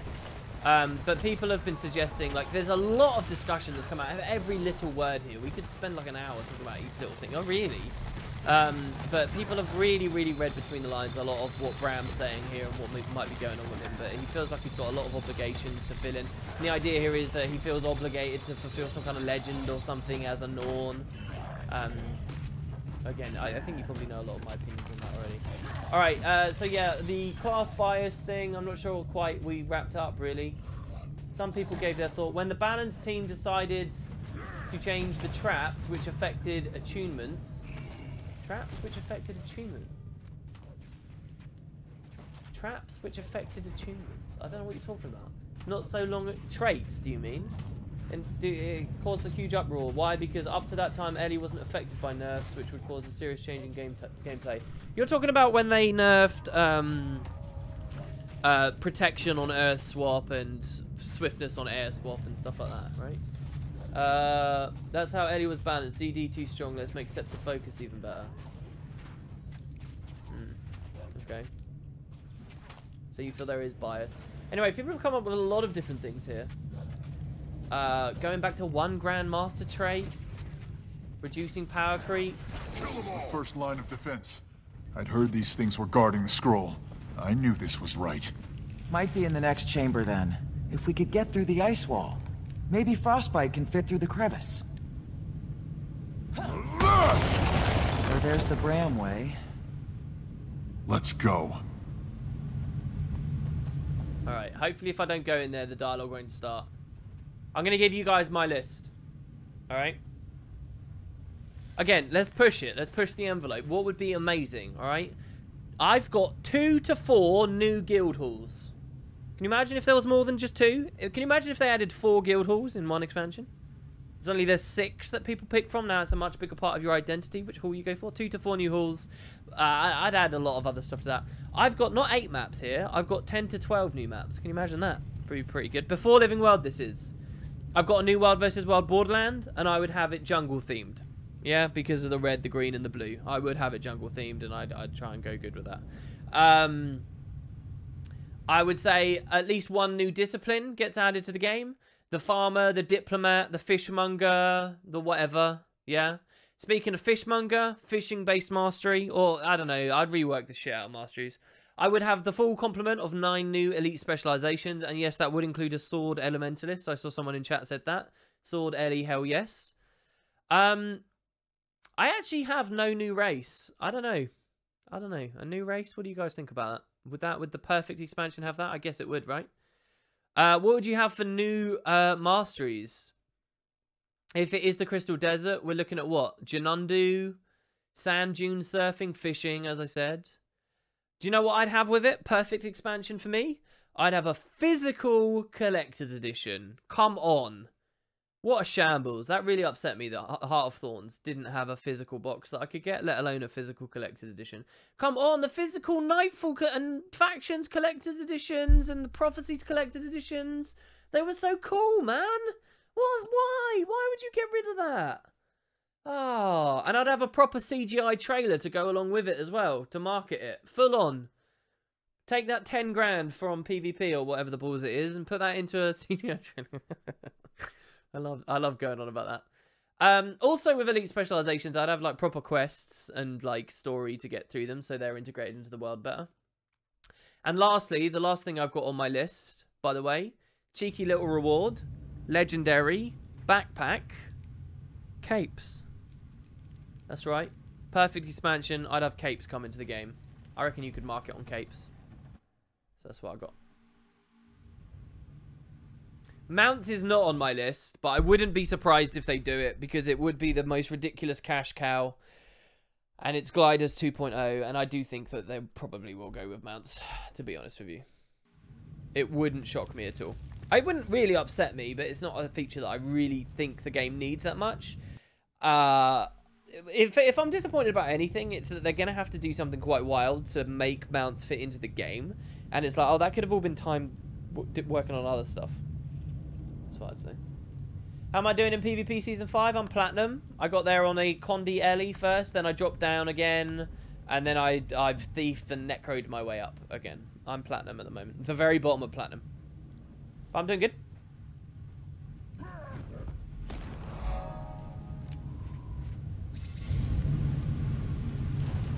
He's here!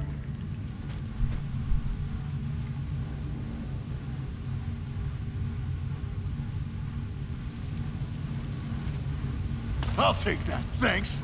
Ram, move! Rocks! Bram, she's frozen solid. Stay out of that thing's way. Oh, the char sounds so American now. What is that? Oh, am I a dick? Am I a dick for thinking that's annoying? Oh, that was good though. We got like 3 of those there. Oh, 2. All right, so here we go. Now we got this boss fight. So this entire mission is basically just waves of mobs, waves of mobs, waves of mobs, waves of mobs, and then this where you hit these things. This has actually been toned up and changed a little bit recently, for the better. You can actually skip to the end if you want the achievement and stuff like that. But basically what we got to do is we've got to break all these servants. These rime-bound. By the way, what does that mean, rime-bound servants? Am I wrong for thinking that that's suggesting some suggestion of the deep sea dragon or something? But we got to get him to charge into these and break them all. And the scroll is hidden in one. More effort went into this boss fight than the previous, obviously, but not quite enough for it to be a seamless experience and properly teach you what the balls is going on. But hey, Bram gives us regeneration at least, so that's something. Oh, come on. He was not in that. I'm actually pretty upset that I got hit, that I'm getting hit as much as I am. I actually think we're going to die. Can we get both? Please, can we get both? Oh, Bram, what a legend. I can't believe it. Did you guys see that? That was amazing. Am I running mug? Can I heal? No, I can't. Maybe I am. I just can't heal anyway. Because he's invulnerable. I'm going to stealth for a second. Hold on. Maybe we can we maybe leave the room and then reset, break combat? So we just got charged through this. So yeah, Rox has been frozen. I think this is a foreshadow sort of situation that they're setting up here.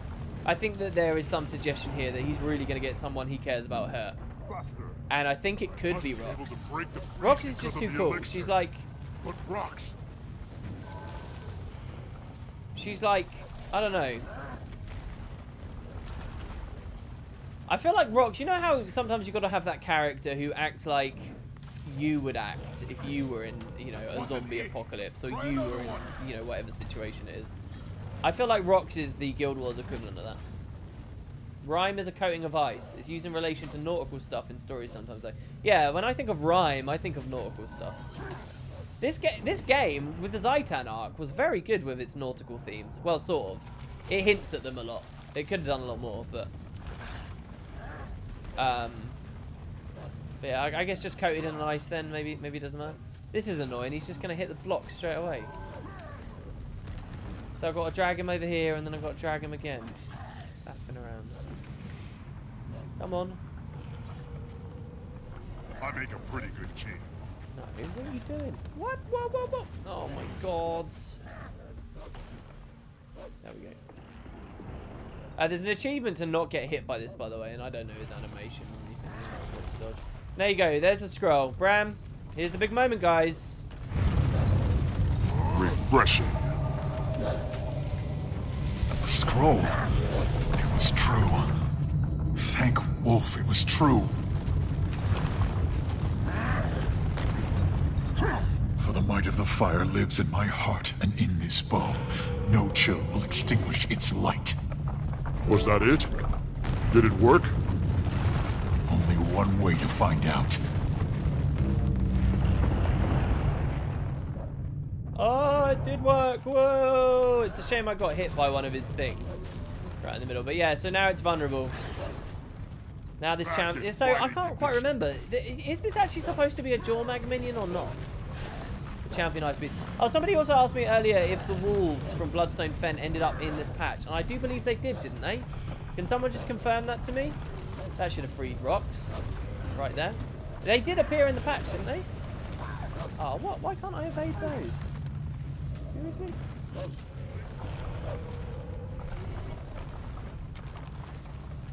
Just gonna steal to him. Back in fighting condition. I was in PvP against a thief that was basically doing this. Just the most no skill And he was on a Zerkram unit, not even Marauders, and he actually killed me with it as well. I was so angry. Just dodging constantly. I mean, Christ, what? It's just... okay, here we go. The big moment where our Char character who killed his father is gonna get a bit of a talking to from Bram, who's just lost his mother. So remember, we have killed our dad. This character's literally done that. Alright? Now, it's different in Char culture, but that's the point. So how do we react to this sass? I know how I'd react. Let's watch. What happened? You were frozen. I was frozen? So weird. It was like a dream, and I was on a beach. You'd think it'd be the opposite. Well, we're glad you're back. Did we get the scroll? Sure did, Rox. Thanks. And now? This is similar to the scroll Aesgir used in his great victory. So now I test the bow on the tooth in the Great Hall. If I damage it, it's time to rally the Norn and lay Jormag to rest. Bram, you can't... Let's hold up a second here. A direct assault on Jormag puts a lot of lives on the line.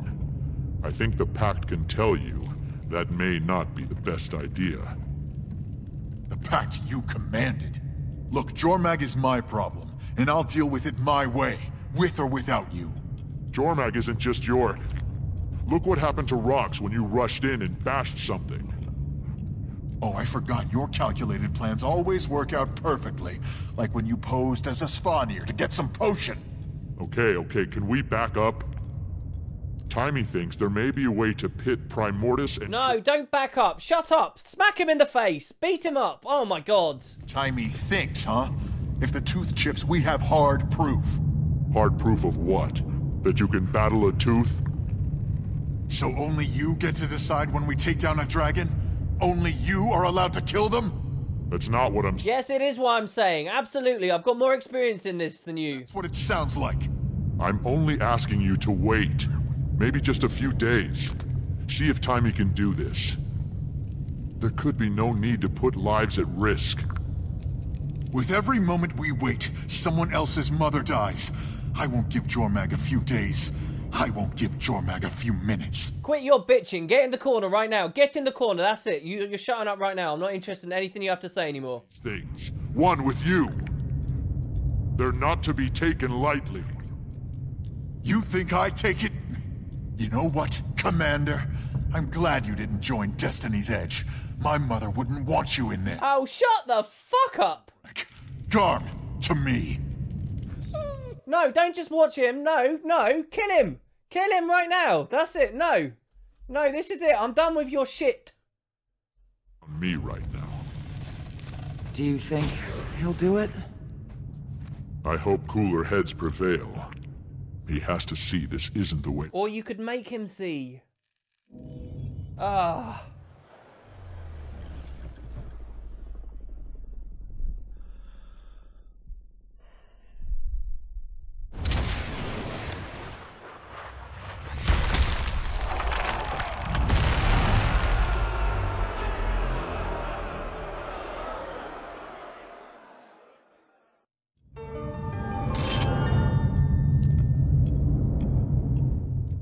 Divisive stuff.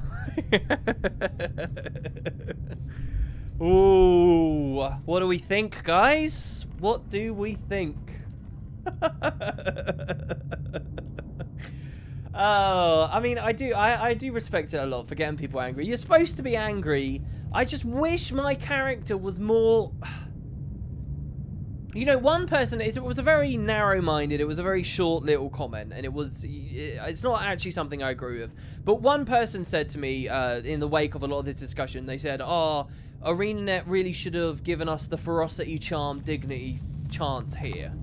And I don't agree with that, really. You can't just put that in a random place. That needs to be properly reworked and retreated and put in properly and integrated, blah, blah, blah, blah, blah. So I wouldn't do that. But the sentiment that they're offering there is true, like... I really, really, really, really feel like at that situation, it would have been nice to have had an option of punch Bram in the face and completely disagree with him And getting like a stupid little, you know, mini-game fight thing where you beat the snot out of him, but he still ignores you and he walks off. At least then a lot of players like me, and like a lot of you guys in chat, we would have had that outlet. So I'm not saying like the charm, dignity, ferocity thing, but like some... But my point here is, it's very hard for Arena to gauge how the player is feeling here. Is the player sympathetic? Oh, Bram, oh, he's got such big problems. Or you know, are you role playing as your character? Are you just not invested in him as a human being? Like, do you know what I mean? Like it's very hard to find that base. So just put in the option, you know, let someone lend a supportive hand if they want, or give me the option to smack him down. Because I'll tell you something else as well. To be perfectly honest, as annoying as Bram is there, if the game had thrown an option at me that says console him, punch him, or like some kind of middle ground option, I can tell you probably 9 times out of 10, I would pick the console option anyway, and I would choose to watch the scene that just played out. I would choose to do the diplomacy. I would choose to, you know, be easy and hands-off and be friendly and be nice and not be aggressive. But do you see, that would have felt like my choice, right? I refused the aggressive stance. I, as a player, chose to watch this scene. And a lot of the antagonism towards the way the story is going wouldn't have been there. There would have been very few people, I think, who would have chose the punch Bram option, but everyone would have felt more validated because they knew the option was there, and they would have at least seen what it was like on their second character or something. So I really do feel like ArenaNet want to be a little bit more careful maybe in the future when they do something that is very divisive like that and they don't know where the base is. It can be very useful to give the player just that little choice, a very slight branch. And you guys know I hate branches. I see the pain that it causes and how much it lowers the bar of quality and blah blah blah. Don't go crazy on giving branches to all these stories, and definitely not branches that have long-term impact. But, you know, for just the scene can end in the same way. Bram leaves and doesn't listen to you regardless. But if you got the choice to punch him in the face before he left and ignored you, or you got the chance to, you know, because you chose to be diplomatic, it's a profoundly different experience that we would have had, I think. You would punch Bram 11 out of 10 times.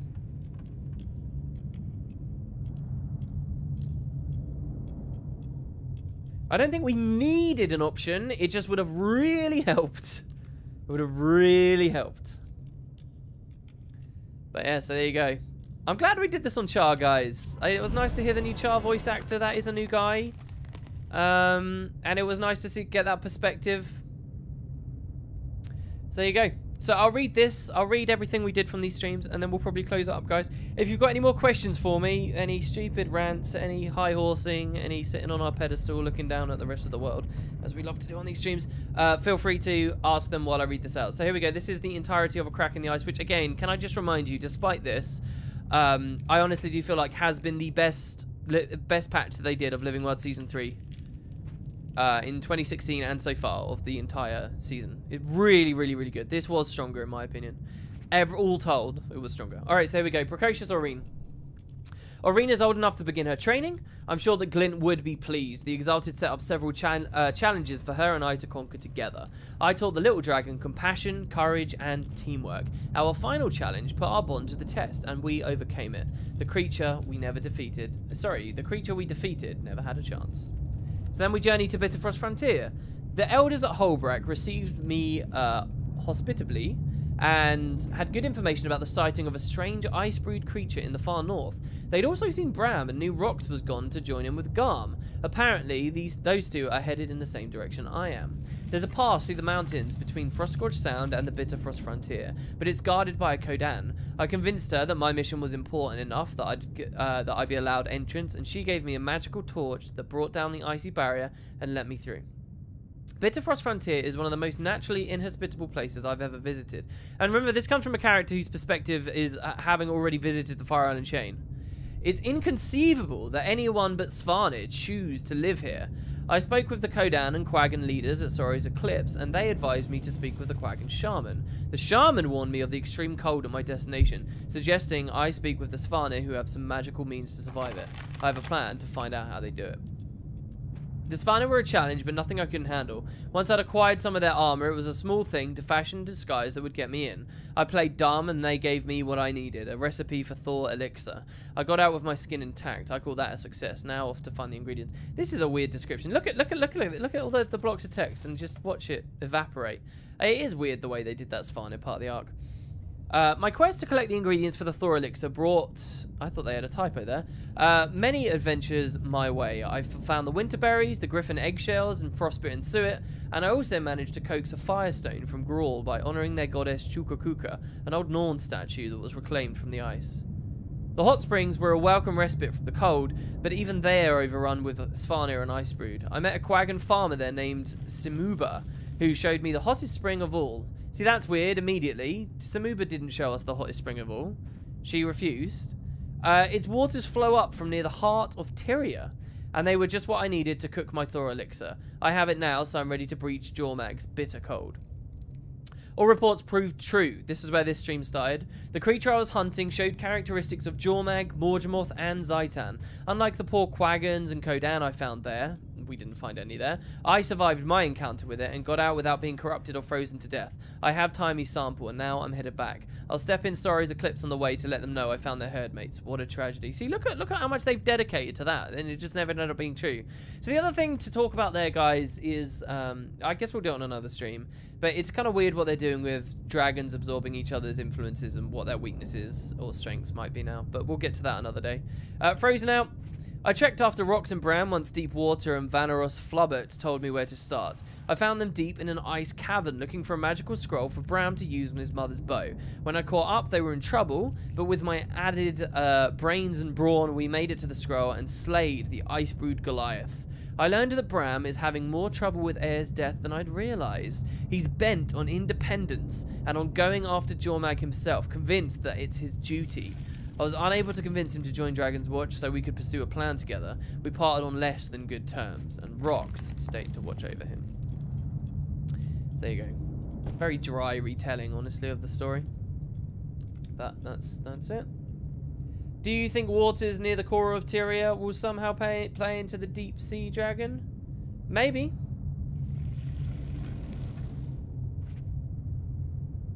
Oh yeah, the Purge. I forgot. Yeah, Jesus. Wouldn't it be interesting plot twist if Bram took Norn to fight Jormag and they would actually succeed? I do think that would be really interesting. Yeah, we talked about that before. I think that would be very cool. Could you imagine if we told him that we wouldn't let him leave until he calmed down and then he wrecks us in the head? He knocks us out. That would be very cool. Very cool. Alright.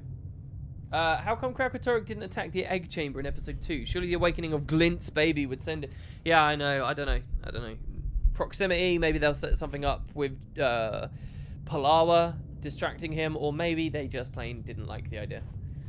They might have some kind of grand master plan, because if the leaks are true, then it seems like Kraukatorik's more of a major player than anything is set up in the existing story, which is quite exciting, really. Alright, the Purge, guys. We're doing it. We're gonna purge. There was no Ice Brood Goliath in this mission? Oh, I think that's more of a descriptor, right, than the specific categorization of it. Did I miss a donation today? Is that what happened there?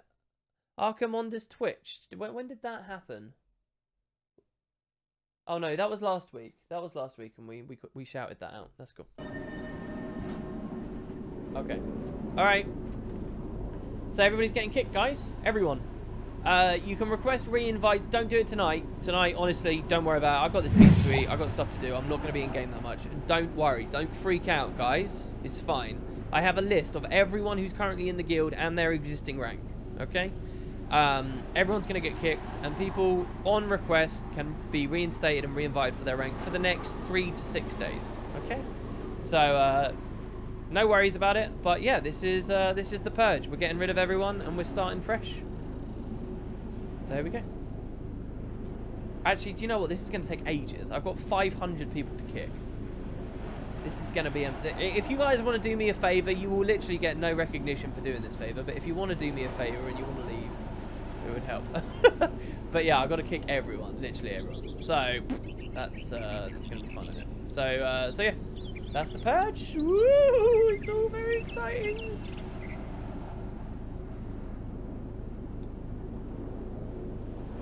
If you already had a rank and stuff, no, you don't have to pay to get back in. For the next 6 days. If you were already a member. Alright. Okay, well anyway guys, that's it. Thanks very much for tuning in on the stream. Honestly, happy 2017. Hope you guys all had a lovely New Year's. Hope you enjoyed the stream. I hope we weren't too high horsey or whatever. And I guess until tomorrow when Zero to Hero is coming back, and that's going to be a fun one. Take it easy everybody. Keep yourself safe. Oh, I had another story for you as well about a fire alarm, which I guess I'll do tomorrow. So yeah, I'll see you tomorrow everyone. Have a good one. Take it easy. Catch you next time.